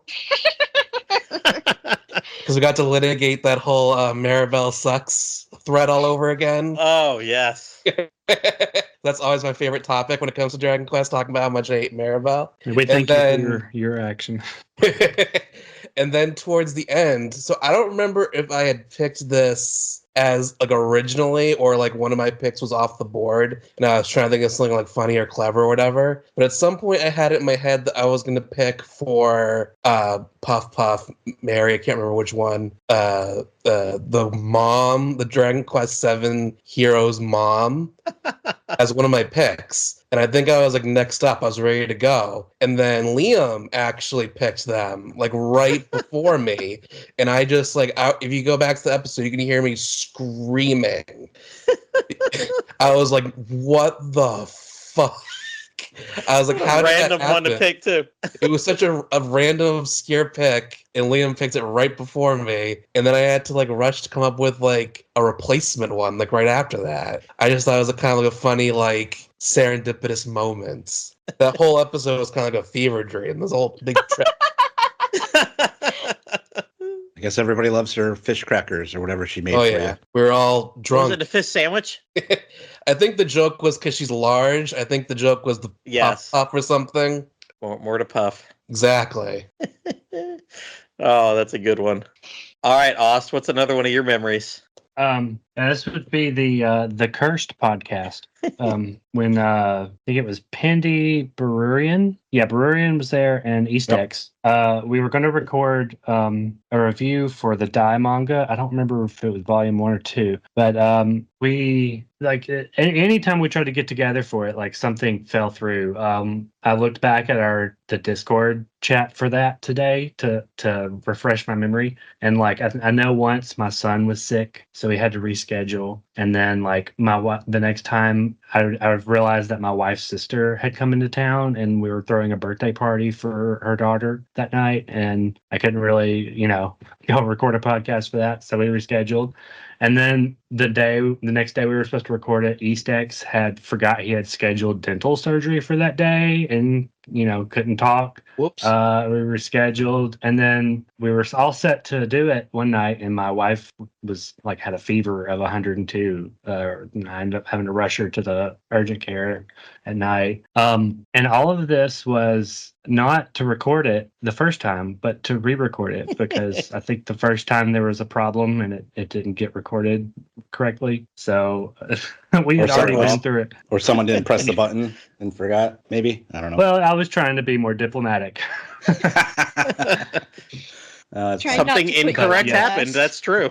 If I write the outline for any episode that I'm a co-host on, or I know I'm going to edit, like the first thing that I write on the top of the outline in big bold letters is "Don't forget to record. Push the record button."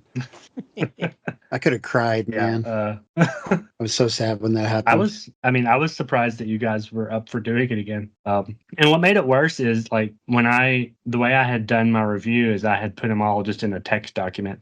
And while we were recording the episode, I just erased each line as I said it, so I wouldn't accidentally go back and reread something I'd already. Yeah, so I didn't have notes for the second time. And I didn't realize I forgot about that. Oh my God. Yeah, and it was like 6 months later, I think. Maybe not quite, but it was close to that, that we re-recorded it. So I had no clue what I didn't. I mean, my memory for that sort of stuff just does not hold on to things that long. So I had to go back and I don't know if I even reread it. I think I read a summary and then we just sort of played it by ear on the podcast. And then once we were looking at the pages and everyone else was talking about it, it sort of came back to mind. But I'm surprised that episode ever got made because it just everything was out to get us to keep us from doing it. I think we're gonna have a memory about an episode that almost never got made coming up in a couple minutes. So we Yeah, keep moving up. We called that show "Die Another Day," going off of James Bond, and I thought we were gonna like do a continuing series and do the manga, and then I forget why we were waiting after the whole fiasco of finally getting it recorded, but then they just stopped publishing the books. So then I was like, well, what's the point? Because they just stopped at volume 5 or 6 or wherever. They got to another day and stopped dying. They got off their diet. Maybe somebody forgot to write down their translation. They were supposedly it's a rights thing. Yes, and that's been supposedly the case in multiple countries where they've been having battles with rights about getting the rest of the manga published, like Spain and some others. So it's a whole big mess. So that's why I'm looking forward to Emblem of Roto or the Mark of Erdrick coming out in September, because that's going to be all Square Enix, just like Rooming with a Gamer Gal. So there won't be any of the rights issues that they might have with Toei or whoever's in charge of the manga. Is Gamer Gal still coming out? Yeah, they do like a new chapter like once a month or once a week. I forget how often, but it's still going. I was going to say I reached an end it's not point. finished? Oh, there's years of it. I got through episode 59 or something like that. It was in the 50s, the high 50s, the last time I looked. So, but then again, that's probably been about 3 or 4 months. It's in the 70s or 80s now, so they're about to hold hands. There's a lot more. They haven't like us hit episode 100, so they can actually kiss. Exactly. No, that's for 150. 150, got it. Okay, it's a slow burn. I really like it for all the Dragon Quest stuff, but my God, it might as well be a 90s television show with the will they, won't they. Oh yeah, and it still blows my mind that we're getting a manga translated in English about two people having a relationship over a game that we don't have. I know. In English, I know. No Dragon Quest X, offline or online. So it's so weird. It's interesting to learn about the game because I haven't taken the leap like some of you have and played the Japanese side of it or used like the English translation tools that are pretty good that are out there now. But yeah, it's just so odd that they have a manga out there for something we don't have. Yeah, it's like a niche within a niche within a niche. And yet they translate it. It's funny. Wasn't there that FF Final Fantasy live action TV show about a father and son who bond through Final Fantasy 14 or something? Is that a real thing? I mean, at least Final Fantasy 14 is here. It's in English. It's called the Daddy of Light or something. Huh. You sure that's not like an adult parody or something? Final Fantasy 14 Dad of Light, Japanese language drama on Netflix. You can watch it right now. Wow, I've never heard of that. Stepdad is the parody you're thinking of, Paul. Oh my God. Oh yeah, you're right. The Step Down. Well, yeah, I guess I do have about 15 more Gamer Girls to read.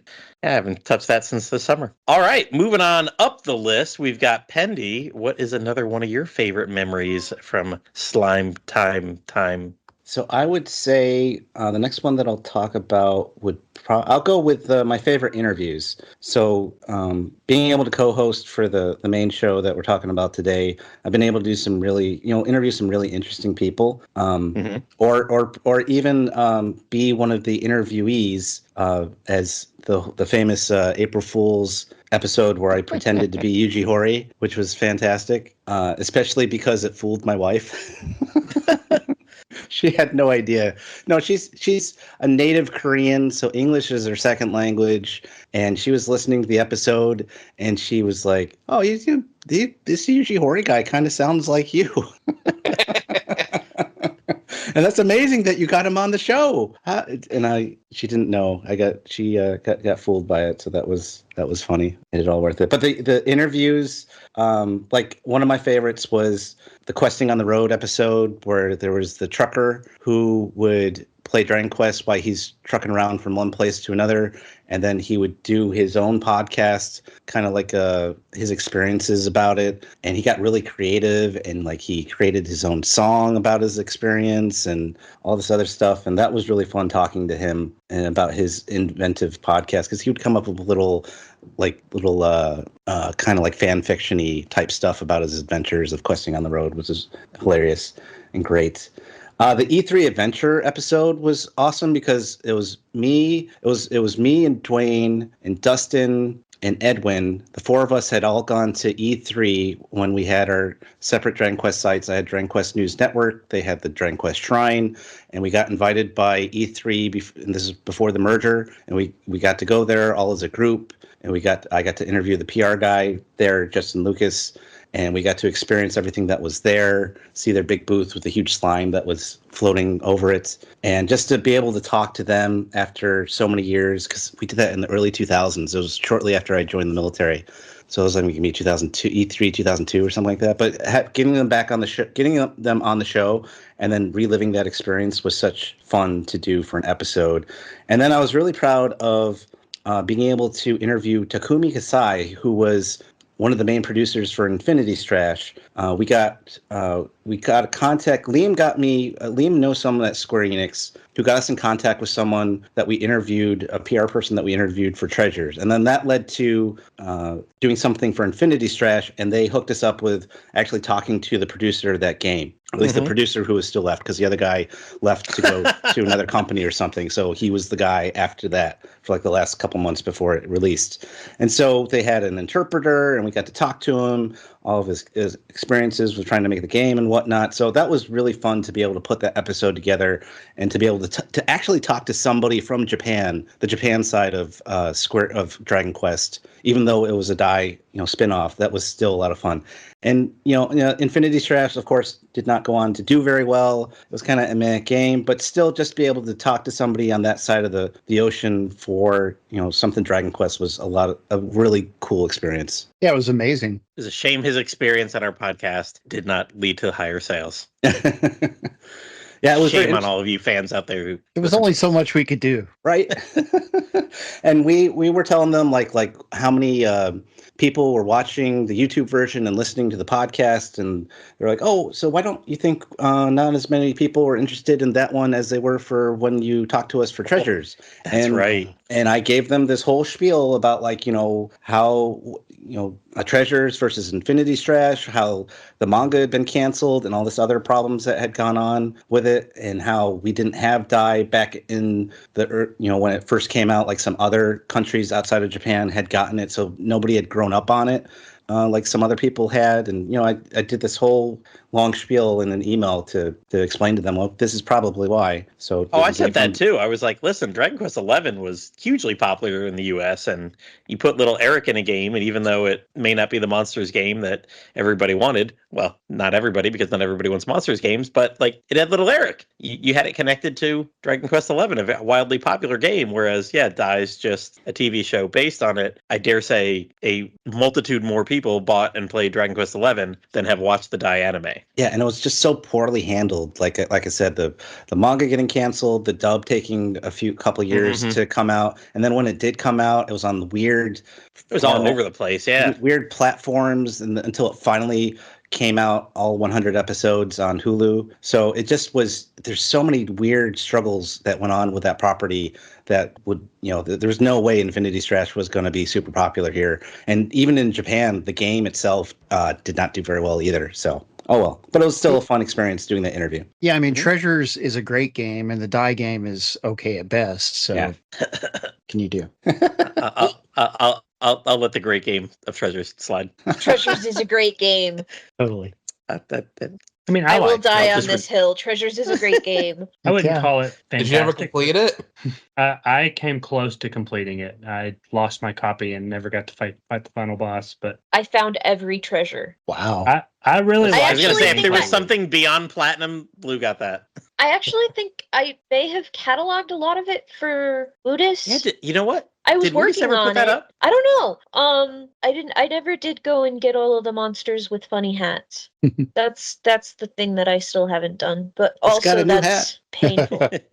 I mean, it's very grindy, that's the only reason I didn't finish it is I got into a real grind, but I was having great fun until then. Was the last treasure the friends we made along the way? It's got to be. Oh, what was interesting about that game is that we got the simultaneous release, so we got to see the Japanese interacting with us when we were doing that little not multiplayer, but when you got to get other treasures from people. I forget how it worked exactly, but I always had nothing but just Japanese people all over the place. I never saw anybody from America or anywhere else. It was just tons and tons of Japanese people. Yep, different gangs could come to your base and try to steal your treasure and stuff. And yeah, I remember seeing a lot of those. Alrighty, let's keep moving on here. I kind of lost my place. Oh, East X. Speaking of episodes that would maybe never come out.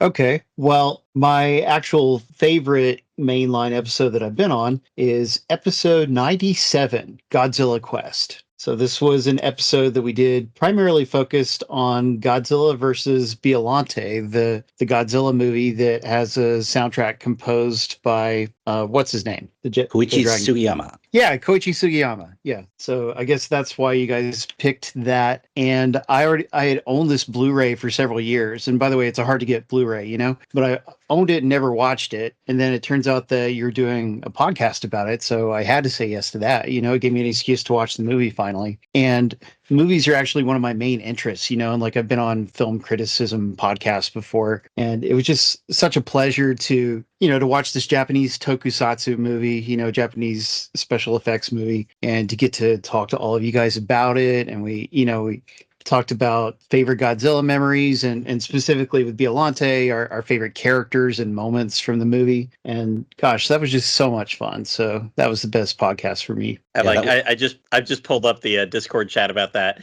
Liam expressed interest in doing this March 13th. Wow. And Oh my yeah. god. That was I think you guys- ridiculous. I felt like every day I was getting a new You guys finally recorded in early November, late October, something like that. So Yeah, that was like if the Die Another Day episode was the cursed episode of Slime Time, that would be like the next cursed episode down the line of one that almost. notification. I was like, you guys just still haven't recorded this yet? yeah, and I knew I wasn't going to be on, but I was in the chat and I'd see those same things like, oh look, they're still talking about it.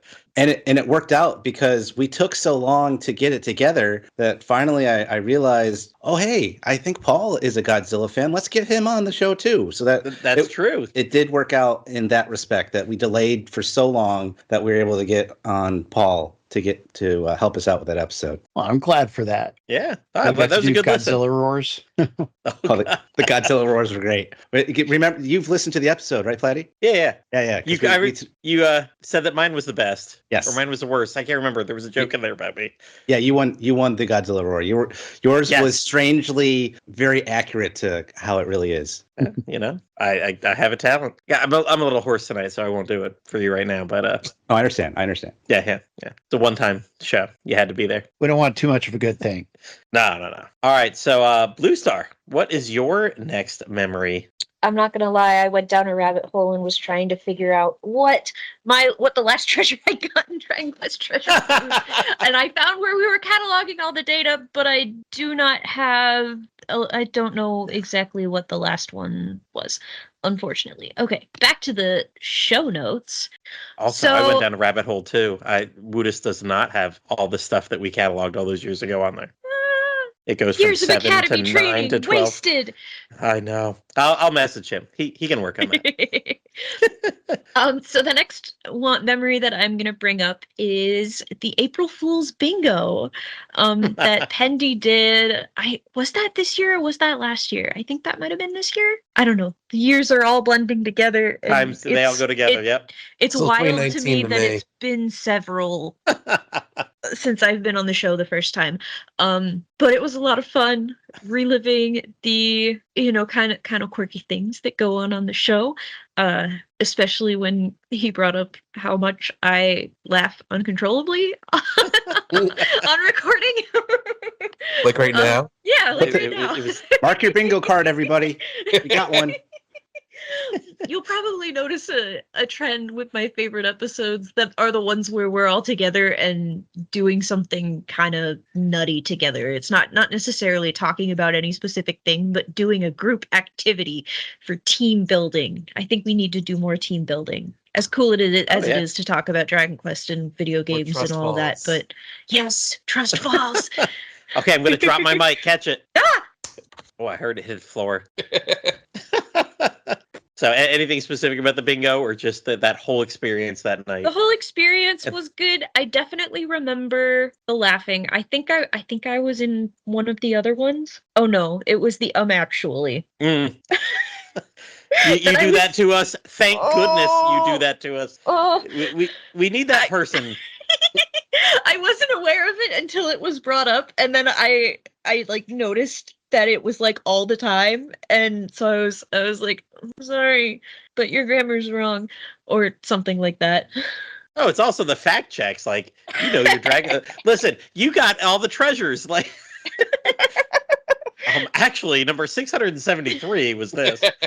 I was like, what? There's 600? Like, I think there were 700 something. When there's 750 or something like that. Yeah. Yeah, it was Blue Star. 777 is the last one Woodus has. Right. You're correct. Yeah, it They was did Blue that on S- purpose. The bingo card was Blue Star corrects someone on a fact, and then I put in parentheses, usually Pendy, because I would get stuff wrong. Yes, I do not. Someone was messaging me the other day what do they need to know? Something about like the spells or something in Dragon Quest 3. I was like, dude, I am not that kind of person. But here's a website that you can go to that's got the information. I know all the wheres. I don't know the whats. Or I know the whos. I know the whos. I know to call him Blue. Like, hey, Blue, you know this. I'm like the index. I am not the encyclopedia myself. But that's good. All right. I will share my favorite, last favorite one, and then we'll cycle back around down to Blue as we zigzag our way. But my last best memory of Dragon Quest Slime Time was during the pandemic in 2020. That spring, I was like, man, I got all this time and not much to do. And I only had to, being a school teacher, but like being like, I don't teach PE, I teach STEM. But I was just the resource teacher, and it was like, oh my gosh, the kids need to be live. They need to be watching their teachers 3 hours a day, do the math, the science, the reading lessons. And it was like, you know what? Just you specialist teachers, just post something. and you could be online like live 1 hour a week for that whole spring. So it was like, okay. So literally I just got to check my email a few times a day and be live for an hour per week. So had plenty of time, and I decided, all right, I can do this. I can muscle memory through it. Austin had just posted, how to get the free trial Dragon Quest X on there for on the Switch, and I was like, I will set my phone up to do the Google Translate, and I'll get this muscle memory. And I think in about 11 or 12 day period, I powered through all of version 1 content not all the content, but I beat the version 1 boss on Dragon Quest X. And in the meantime, to prep for it, I actually made an alternate den identity, and I made it like a gold slime, and I called it like Goldie X or something like that, Gold X or something. And like I was commenting with the people on the den, like Cranberry and some other Dragon Quest X people, and somebody had posted a guide that literally went through step by step of version 1, like, hey, go to here, talk to this guy, he's going to tell you this, pick option 2. And I'd messaged that person on the den and went back and forth with him. That was great. So I did that all in, about a 10 to 12 day period in May of 2020. And Liam's wife was pregnant, and they were going to have their second baby over the summer. So, and Liam so many times was like, oh man, Dragon Quest X, I need to play it. He had bought it a few times by then, just never got around to it, or he was just waiting on the eventual translation, if it was going to come. Or by then it was like, oh, well, now I've got a kid. Now I've got a second kid coming. Like, I can't like delve into this too deeply. And I was like, ha ha ha, I'm going to play it and not tell him. And then I'm going to record a couple episodes. So yeah, I messaged Aust, and I messaged Austin King from DQFM. Hey guys, it's Austin from Dragon Quest FM. Congratulations on 100 episodes of Slime Time. I had a great time a couple years ago talking with Platty about DQ10. Definitely a highlight for me. I just always enjoy talking to both you guys about Dragon Quest anytime. So again, congrats on 100 episodes. And here's to 100 more. And got both of them on separately to record episodes of Dragon Quest Slime Time. But it was just like me and Aust one day, me and Austin another day. And then the day and I sat on those for a couple of weeks, and the day that Liam's baby was born, boom, published them both back to back within like 5 minutes of each other. So it was my AUST episodes. So A long that was con. funny. Yep. Oh gosh, it was going on for like 2 months. Involved alternate den usernames or whatever. I think Yangus was like, I kind of figured that was you. Not that I posted anywhere much outside of that. I was like, I don't want to post much. I just want to slide in there and post a couple Goldie X stuffs. Why were But- you using an alt? Because I didn't want Liam, and you know, not that Liam even checked the den much, but I didn't want Liam to know I was playing. God. I just wanted anybody else I couldn't have cared less, like whatever. But I didn't want Liam to know I was playing because I very distinctly remember having conversations with him, and was really pissed that he didn't play it. But he's like, "Oh well, you and I have never played it." So he mentioned something like that one time that it struck me as like, you know, it'd be funny is if I play it and don't tell. So you were like the guy who watches a show with his girlfriend and skips ahead when she has something going on. Yep. But I mean, Liam's like done. What is it? He's what's the guy with the YouTube that recorded English version summaries of all the plots? Do you know who I'm talking about, Ost? Project. He worked on the Chloe? Clarity team for a while. What? Oh, Excellent. Is that who it is? Excellent Excels. No. Oh man, he was. Was it the episode where he he showed the clip from Guilford Godfrey that he had done a cameo Ryan with? Molina? Yeah. Ryan Molina, that's it. Yep. Yeah, it was Ryan Molina. Like Liam was one of the voices in one of those. Like he'd recorded part of it. And then he recorded with Ryan Molina. He is super, super duper interested in Dragon Quest X, like ridiculously so, and yet has not. I dare say not put a minute into it, and here we are 4 years later, and he still hasn't. He should. It's a great game. Yeah. Hey, listen, man. I've fallen in love with the Dragon Quest X offline. I'm excited to get back to this Christmas break. Redneck Pride Forever over in the den keeps bugging me to do the online version. And I'm like, actually, I was going to, but I'm 88 hours into the offline version, and I've just not much past the version 1 content. And there's a lot of stuff I still want to go back and clear up. It's like Dragon Quest 9 length with side quests and just so much to do. Even the offline version, then the online version, I'm sure is a magnitude bigger than that. Oh gosh, yes. And yeah, like I said, I haven't even, I'm sure most people would kind of know this. I haven't even got Ana Lucia yet in version 2. So I've got probably a good, huge chunk of time ahead of me this Christmas break coming up to play that. But that's my last memory. We'll circle back down to Blue Star. And what other Slime Time gathering do you want to talk about? The next Slime Time gathering is the trivia episode, which I believe has been brought up another time. But that was. Are you smarter than a slime timer? Yep. That was so fun. That was my favorite episode. I'm pretty sure that was when I got to talk to Ludus for the first time, so it was like starstruck. Right. Speaking of which, we'll have another one when Brian gets me those questions. Where are we at? Like 3 hours now? Oh, nice. Through that 3 hours, 3 years later. That's cool. That'll be fun. Oh, Brian messaged me right after that. He's like, dude, I'm going to write so many questions for the next one. I was like, great, let me know. So that was one of the first times that I was able to put all of this silly Dragon Quest knowledge that lives rent-free in my head to use, which was very fun. It was also fun to correct the question writer. Yep. Was that one? Oh no, that wasn't why. There was a technical mistake on my part. We had to cut it off in the middle, like the scoring, and then add the scores back up at the end. You kicked out Woodus, that's why. I did. I kicked him out. That's what it was. Yeah.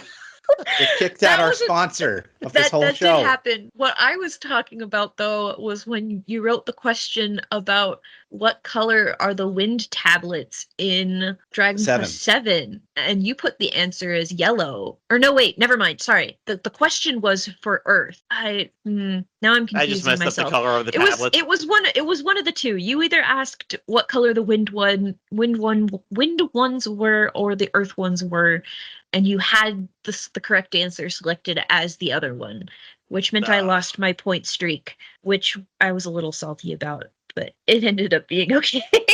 I think everybody missed that because everybody knew the right answer, and everybody lost because I had the wrong one. It was weird because the color would be green, but the background of choosing the answer was red. We had a whole. Oh yeah, that was. Oh yes. But Blue Star picks her favorite memory as the episode where she wins the game. I see how it works. I mean, You did kind of run away. You kind of ran away with that one a little bit. I did, but it was fun. Even just to like talk about the things and be like, oh, I know this. I also got a t-shirt after that, so that was a lot of fun.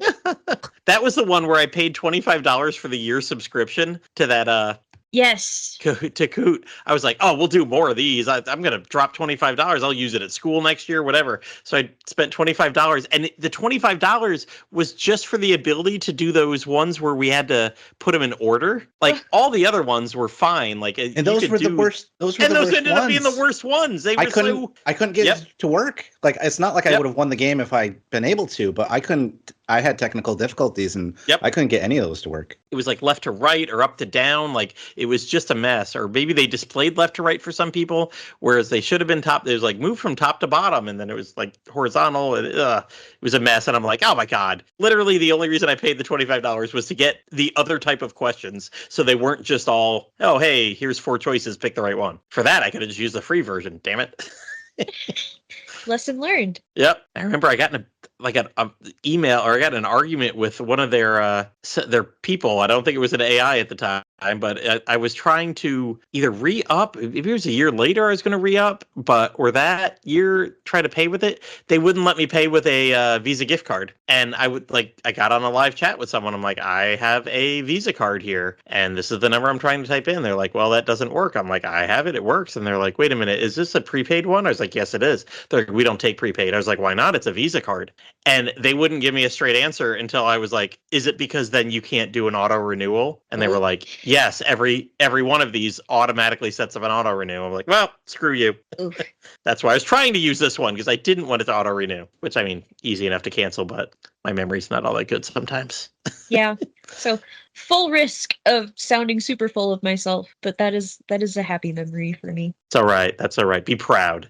Yes. You backed up your Dragon Quest knowledge that day for sure.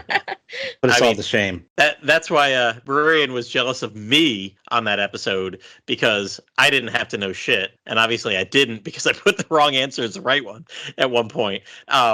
And I think that was the message he was sending back and forth to me later. Is he's like, "Oh, you didn't have to play." I was like, "No, if I'm the host, I don't got to play, because I'm not going to get these all right." I went on other Discords. I don't think I went to Reddit on that one, but I went to other Discords that I knew that none of you were members of, and hit them up for a lot of those questions. You must have. I don't know if I know my brother submitted one of them, so you must have like private messaged him, because I don't think he was on any other Discords. No, I believe I did. I suck. I suck. I seek. What's the past tense of sought? Sought. That's the word. There we go. I sought out people through DMs from Brurian's Discord, but then in other Discords I just like threw it right in there, like, hey, if you guys wouldn't mind, if anybody listens to our podcast or doesn't, and you just want to show how smart you are, give me like 2 or 3 questions with 4 answers, and please remind me what the right answer is.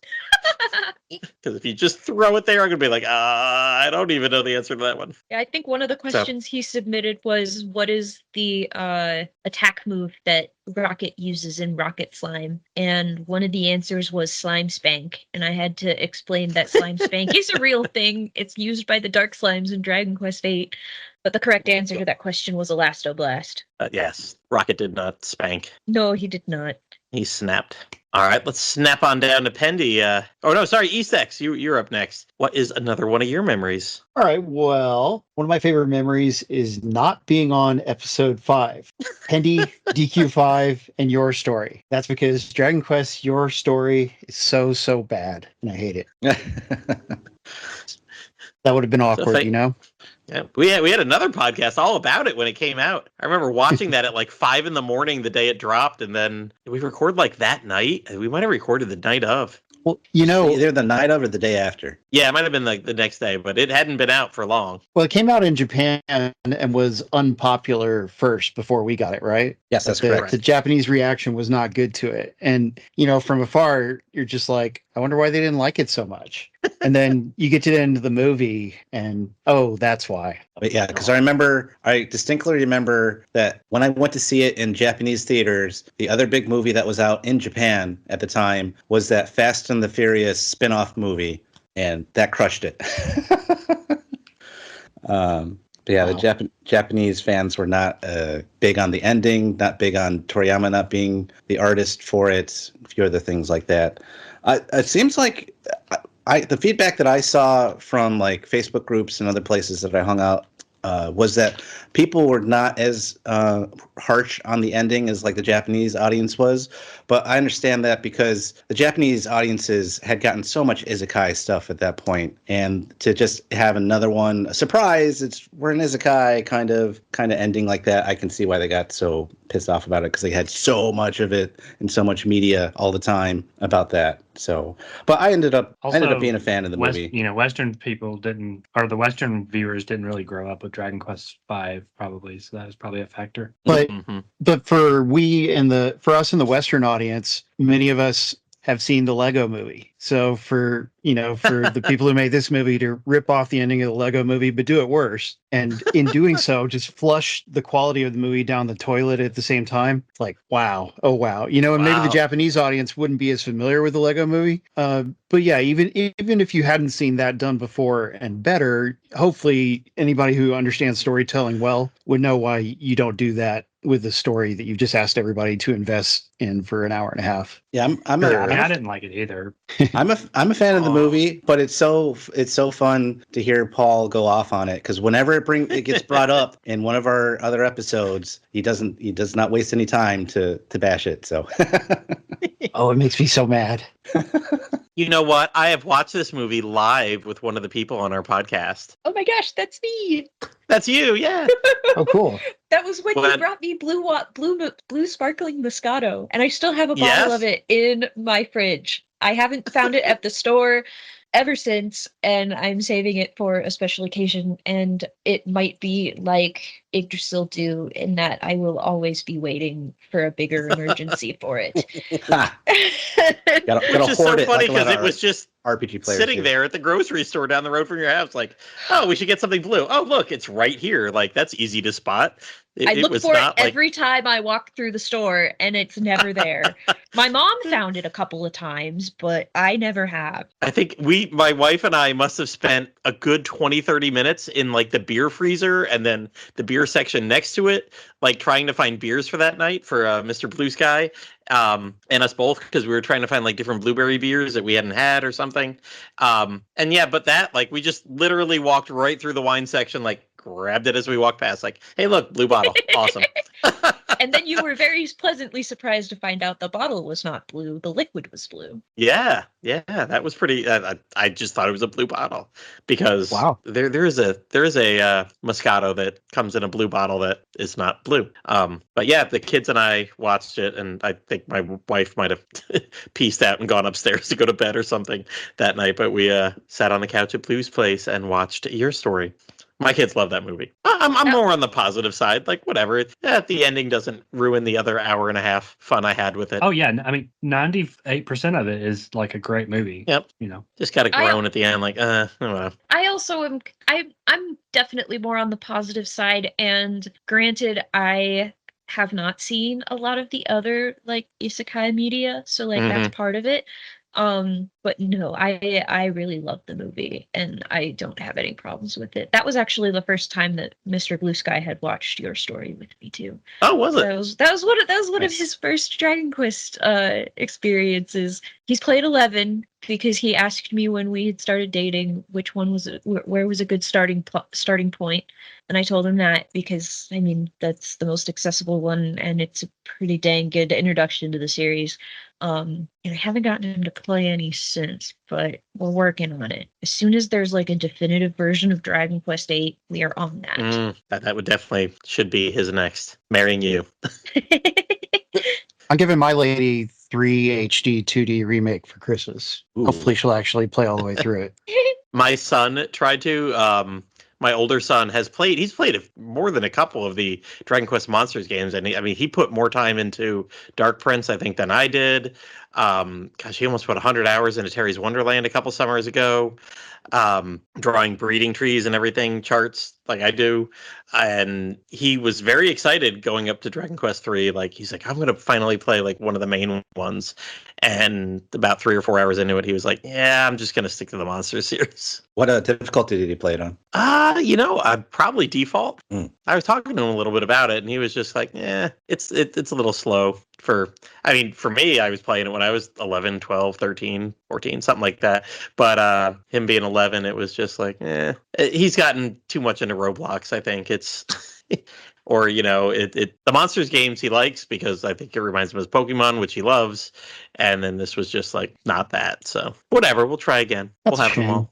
Yeah, with with my wife, she's she played Tact with us religiously, so that was really cool. And she's played through Dragon Quest 1 on mobile, but that's about the extent of it. But she watched all of Die with me, so there you go. hopefully she'll get into 3. I'm just not sure that she'll. Eventually you have to start grinding. Like I'm just playing on normal, and when I got to the Orochi sequence, then that was pretty challenging. I had to just stop and build up for a while first. So I don't know if she'll be willing to do that, but we'll see. Orochi is a rough boss. It's a good gut check time. Indeed. And the pyramid part too. Like people say even Draconian doesn't get hard until the pyramid part, right? So oh my god, this one, the pyramid just takes forever to go through. Like I didn't find the golden claw in this one when I was playing it for review a couple weeks before it came out. And it was funny because I was texting Austin back and forth like, dude, did you find it? He's like, I didn't find it. He's like, I gave up. He goes, mainly because I had spent like 2 hours in the top of the pyramid, and then there was a boss and da-da-da-da. And I was like, same. I was so sick of being in that pyramid. I went down to the basement. It wasn't immediately there, and I'm like, I'm done. I got to move on. Like, I got to get this review out. I can't waste another 2 hours.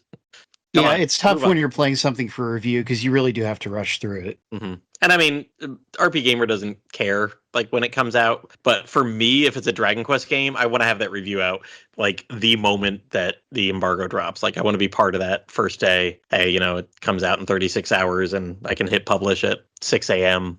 on a Wednesday or whatever. I want that ready. I want to play it. I want to have beaten it. I want to have written it. Like almost every other game that I review, it comes out a week or so afterwards. It's fine. But no, Dragon Quest, I want to be there for them. So that was Pandy, sidebar. Yeah, that's all right. Well, your story that we're telling our stories.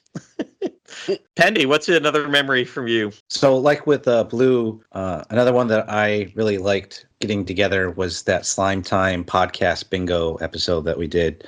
That was like a huge surprise for everybody. I did this. We did this whole April Fool's thing where it's like, it's the end of Slime Time. This is our final episode. But really, it was this bingo card that I had put together that no one got to see beforehand, except for maybe a couple. And so it was fun to surprise everybody going through bingo spot through bingo spot, and just to see hear everybody's reactions to everything was a lot of fun. I think the biggest reaction, which we kind of already talked about, I think the biggest reaction I got was Platty. I think you lost it on when we got to the card about Blue Star correcting people and stuff.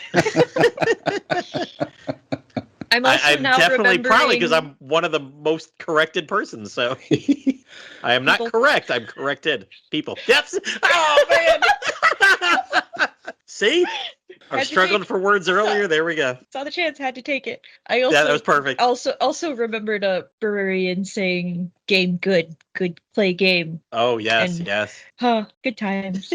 Yeah, I had some good stories because some of them were things that happened on a regular basis, like Platty cursing, but some were like very specific to like one episode, like Matt Kraft falls asleep, or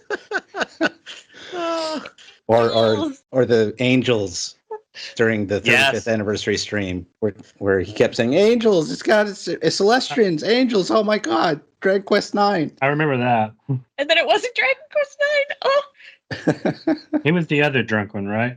Yes. Yep. Well, I believe so. But we were all kind of gone. But that was so fun to put that all together and kind of surprise everybody with it. So I really enjoyed that episode, and getting together with everybody that I could get on to do that. Oh, and then I remember because I kind of listened to part of it to get ready for this episode, and then I had totally forgotten that I had screwed up the scheduling and kind of sort of forgot to invite EAL, which I was planning to.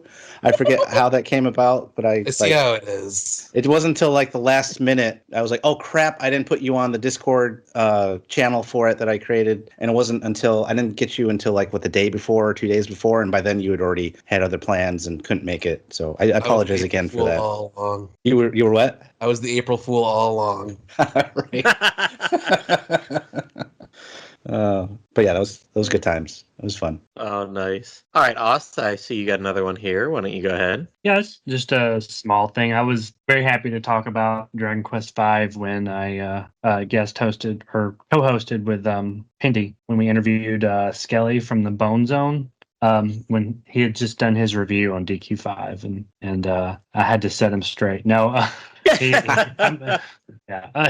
think he went into it hearing all of the hype that a lot of people had for the game, and it just I guess it didn't live up to what he had heard. And 5 has always been one of my favorite, or my absolute favorite of the series. So, and I had never gotten to talk about it on the podcast before. So getting to interview him and just sort of gush about it, I think at the end is really when I said my piece on it, was a nice experience. And also recently getting interviewed Liam and Pindy. You were the other one on there, right? For the Dragon Quest 9 multiplayer. We talked about that for the that was a recent multiplayer. Yeah, that was a recent episode, which we had you on because we wanted you to talk about how you got that together and got it to work. Yeah, that was fun to get to talk about 9 because that's a game I've grown to appreciate more over the years than I used to.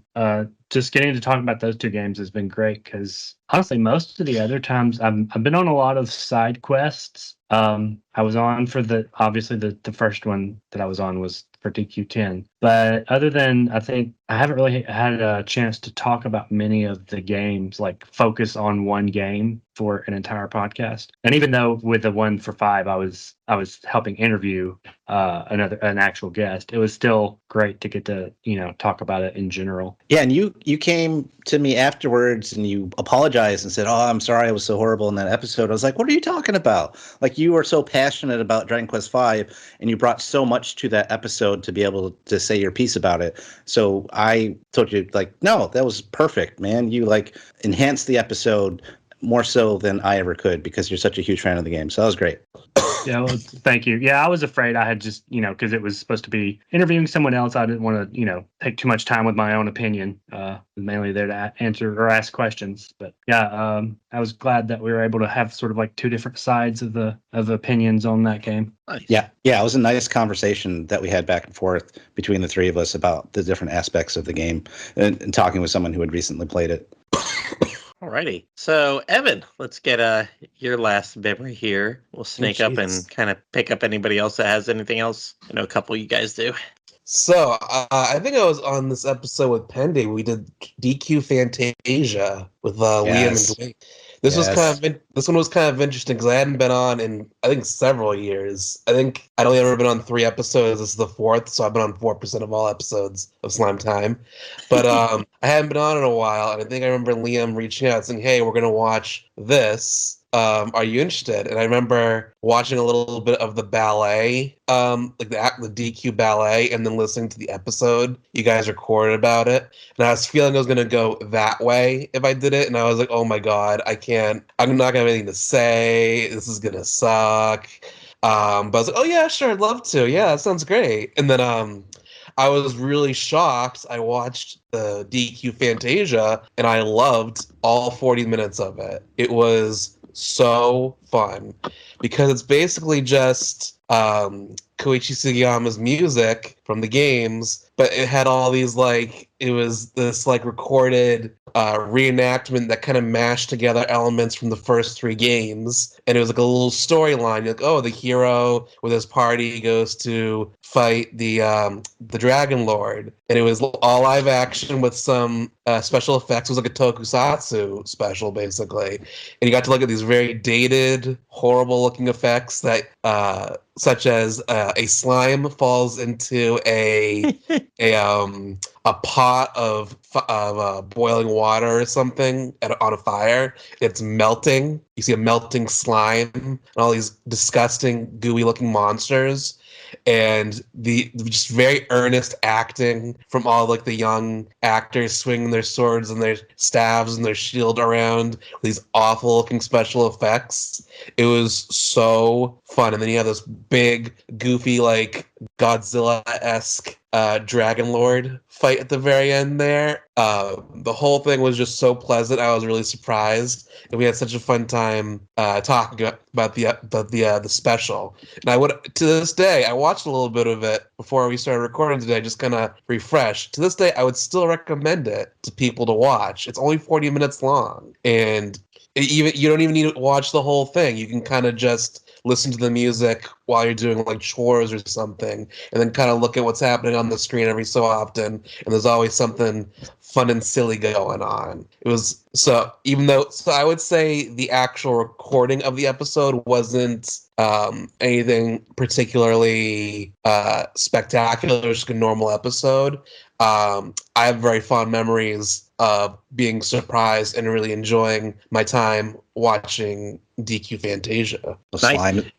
You guys did that when I actually remember exactly where I was driving. I was leaving. Oh gosh, I say this now, and we were in Wyoming somewhere, and we were driving out of some park, and just snow on the ground, huge mountains all around. But I remember you guys recorded that when I was on my first trip around the United States one summer, and I was like, damn it, that sounds a lot better of a watch than the goddamn ballet I saw with unfortunately, Liam. you can't watch while you're driving. Yep. Specifically can't watch it while you're driving because there's no dialogue. Nope. But yeah, I was listening to that the podcast version of that, and I was like, that's a much better watch than ballet. It'd be good to watch while you're camping, actually, because obviously the cast is outside a lot, and actually the slimes attack at a campsite. So it actually, if you kind of watch it on your phone at like a campsite, it would actually probably be a good boost to the atmosphere. But then you could never go to sleep because those slimes, those melting slimes, were nightmare fuel. Inducing. Oh man. They're gooey. They're also very gooey. They look like they're wet. I have that on tape, and I still have not seen it. I even ripped it and recorded it and put it on my YouTube and channel, and still have not watched it all the way through. I've seen that clip though of the slime. It might have been your version I watched on YouTube. Maybe. I know there's a better quality version out there now, but when I uploaded it, there was like nothing. There was all grainy copies online. Then somebody beat me on auction to get the Laserdisc version, and then they did a better version later. Upload. It's definitely an experience, but it's still fun despite all the dated effects. That's what makes it fun. Yeah, I'd recommend it to any Dragon Quest fan just to experience it. It's not hard to check that out. Sorry. Yeah, it should be on YouTube. There should be some HD versions of it on YouTube now. That's because we saw a pretty high quality version of it in preparation for the podcast. Right, you got to send me a link. I will. I'm incapable of searching. Yeah, I think they took like broken. I think it was like the party of Dragon Quest II, but I think it was Erdrick who was leading the party. Obviously, the Dragon Lord, Dragon Quest I. And then I think it had elements of like the story a bit, I think, from Dragon Quest III. So it was like a mishmash of the first three games. Alrighty, so speaking of searching, looking back up, I see we still have one more from Pendy and one more from East X. So Pendy, yours looks maybe shorter? Yeah, mine's really quick. Mine is just the fact that so I've listened to every episode that we've ever done, and I'm going through it again for a second listen, no matter if I'm in it or not, because I just love the show, and it's so funny, especially in like these first half of all these episodes as we go through, how often the Dragon Quest a Dragon Quest IX remake is brought up. And all of you are so certain in all of these episodes, oh, yeah, we should get one eventually. Like, oh, we'll probably get it during the 35th anniversary announcement. Oh, there's no way they're not going to do it this year. Like, especially some of the early episodes, like you and Liam are like, yeah, we should be getting it. It should be, yeah, we'll get one soon, I think. And it's kind of a gag that goes through the series where we're like, yeah, it'll be coming. And then we still don't know if we'll ever get one. I'm sure we will, but Now I'm part of it. Yeah, we'll get one. Sure. How many years will it be before we finally get one? Dun, dun. Many. Be interesting if that comes out first or Dragon Quest 12. Maybe that's what's delaying 12. They're remaking 9 first, of course. Well, it took 3 years for 3, so it's gonna take 12 years for Oh, that's 9 true. years for 9. That still puts 9 before 12. Okay, I'm fine with that. However, that was the time from the announcement to the release, and they haven't announced 9. So Oh, man, crud. long way to go. if they announce it Uh. like now, we'll get it at about the same time. I'm hoping it's like the Dark Prince announcement where there was kind of a surprise where they hinted at it during the 35th anniversary, like we'll eventually do one, don't worry about it. And then they didn't say anything. And then like 3 or 4 months before release, they're like, hey, surprise, we've been working on one the whole time. Here you go. But that's just me being overly positive about it. Bring on the remakes, man. All right, and Paul, speaking of bringing on somebody, what was your last memory here? Okay, well, there's not too much to this, but another episode I did was 95 Cosplay Quest. And in this episode, Pindy and I interviewed a group of British cosplayers, including Lulu, Mawa, Hyrule, and their photographer, Travis. And they had done some Dragon Quest XI cosplay, you know, a bunch of girls dressing up as the characters from Dragon Quest XI. And they were just, you know, they were really fun people. It was cool to learn more about cosplay because I've enjoyed cosplay for many years, but I never really get too many details about putting the costumes and props together and things like that. And also just a rare opportunity to speak with British people for me because I don't encounter British people very often here in Texas, right? So I liked those people a lot. And we even had one of them back on the podcast later on. I think it was Lulu. Yes, because she got to go. They did a demo in the Square Enix UK office where they got to play a build of the game right before it came out, and she got into her Dragon Quest XI cosplay again. Because at first she was like, I don't know if I want to like show up to the event in cosplay, and it's not even like a character from 3. And we're like, no, it'll be great, they'll love it, and they did. And she got to play the game and before it came out, and that we got to interview about it, and that was fun as well. She's a new member to the Den, so that's been cool to have some new to come in and chat with, and yeah, the whole cast of characters was fun to talk to because they're newer fans and they're very enthusiastic about the series. That's right, and hopefully they'll go back and play more of the classic games. That would be great. Here. All righty. Did anybody else have any other memory they wanted to throw in there? Yeah, my All right. next favorite memory is this podcast right here because you're all wonderful. Oh, Beautiful. I'm literally Thank gonna you. cry. I was already before- crying for unrelated reasons. okay. Well, Talking about your story. those were real tears. that ending. All right, well, everybody, that's it for this massive 100th episode of Slime Time, probably the longest one we've ever done. I know we went a little long. We lost some people along the way. We found some people along the way. But a big special thanks to all of our guests. Thank you, guys. We're a non-profit. Welcome. Oh, Are we? I'm not reading the script. God, There is no script You're for that welcome. part, so that's all right. chaos. Just chaos. We're a It's nonprofit. You're welcome. Thank you for having us. We did not profit off anybody's welcomeness. Don't pay us. We're And not for some- profit, okay? And for some reason, this is we where all it's got. revealed that it's not a pre-recorded segment that gets pasted in for every episode. This is where everyone learns the secret. And for some reason, only the people that have been talking within the last hour got to say thank you, and nobody else from the first half of the podcast. I don't know why. Kind of weird how that works that way. Yeah. And 'Cause they they all weren't fell happy to asleep. be here. Yeah, they had the tears in their eyes a long time ago. So we're a non-profit podcast. We are not going to be pedantic about your hard-earned gold when we can offer you 100 episodes of quality content for free. As Platty has said many times during the lifetime of this podcast. Screw Patreon! But if you do have some extra gold that's just completely burning a hole in your wallet, pouch, bottomless bag, treasure chest, or hanging wall sack, and you would like to donate anything to a website that's been supporting Dragon Quest fans for over 25 years, stop by the Dragon's Den by clicking the link in the show notes. There are several ways to support the Den, including the affiliate links that don't cost you anything extra when making other Dragon Quest purchases, including the new remake of 3 that is out now. That's right. We even have a Slime Time t-shirt that was designed by our resident artist, Dwayne. See the link for it in the show notes. As part of the Slime Time Extended Universe, or Stu. And actually, this is not even the Slime Time Extended Universe. This is Slime Time Prime. And you can direct comments or questions for the podcast on Twitter and Instagram at DQ Slime Time. Join in tons of DQ discussions on the Dragon's Den forums or Discord and the Dragon Questers and Slime Time Facebook groups. Please like, subscribe, and write a review for the podcast. Dragon Quest Slime Time, sliming off.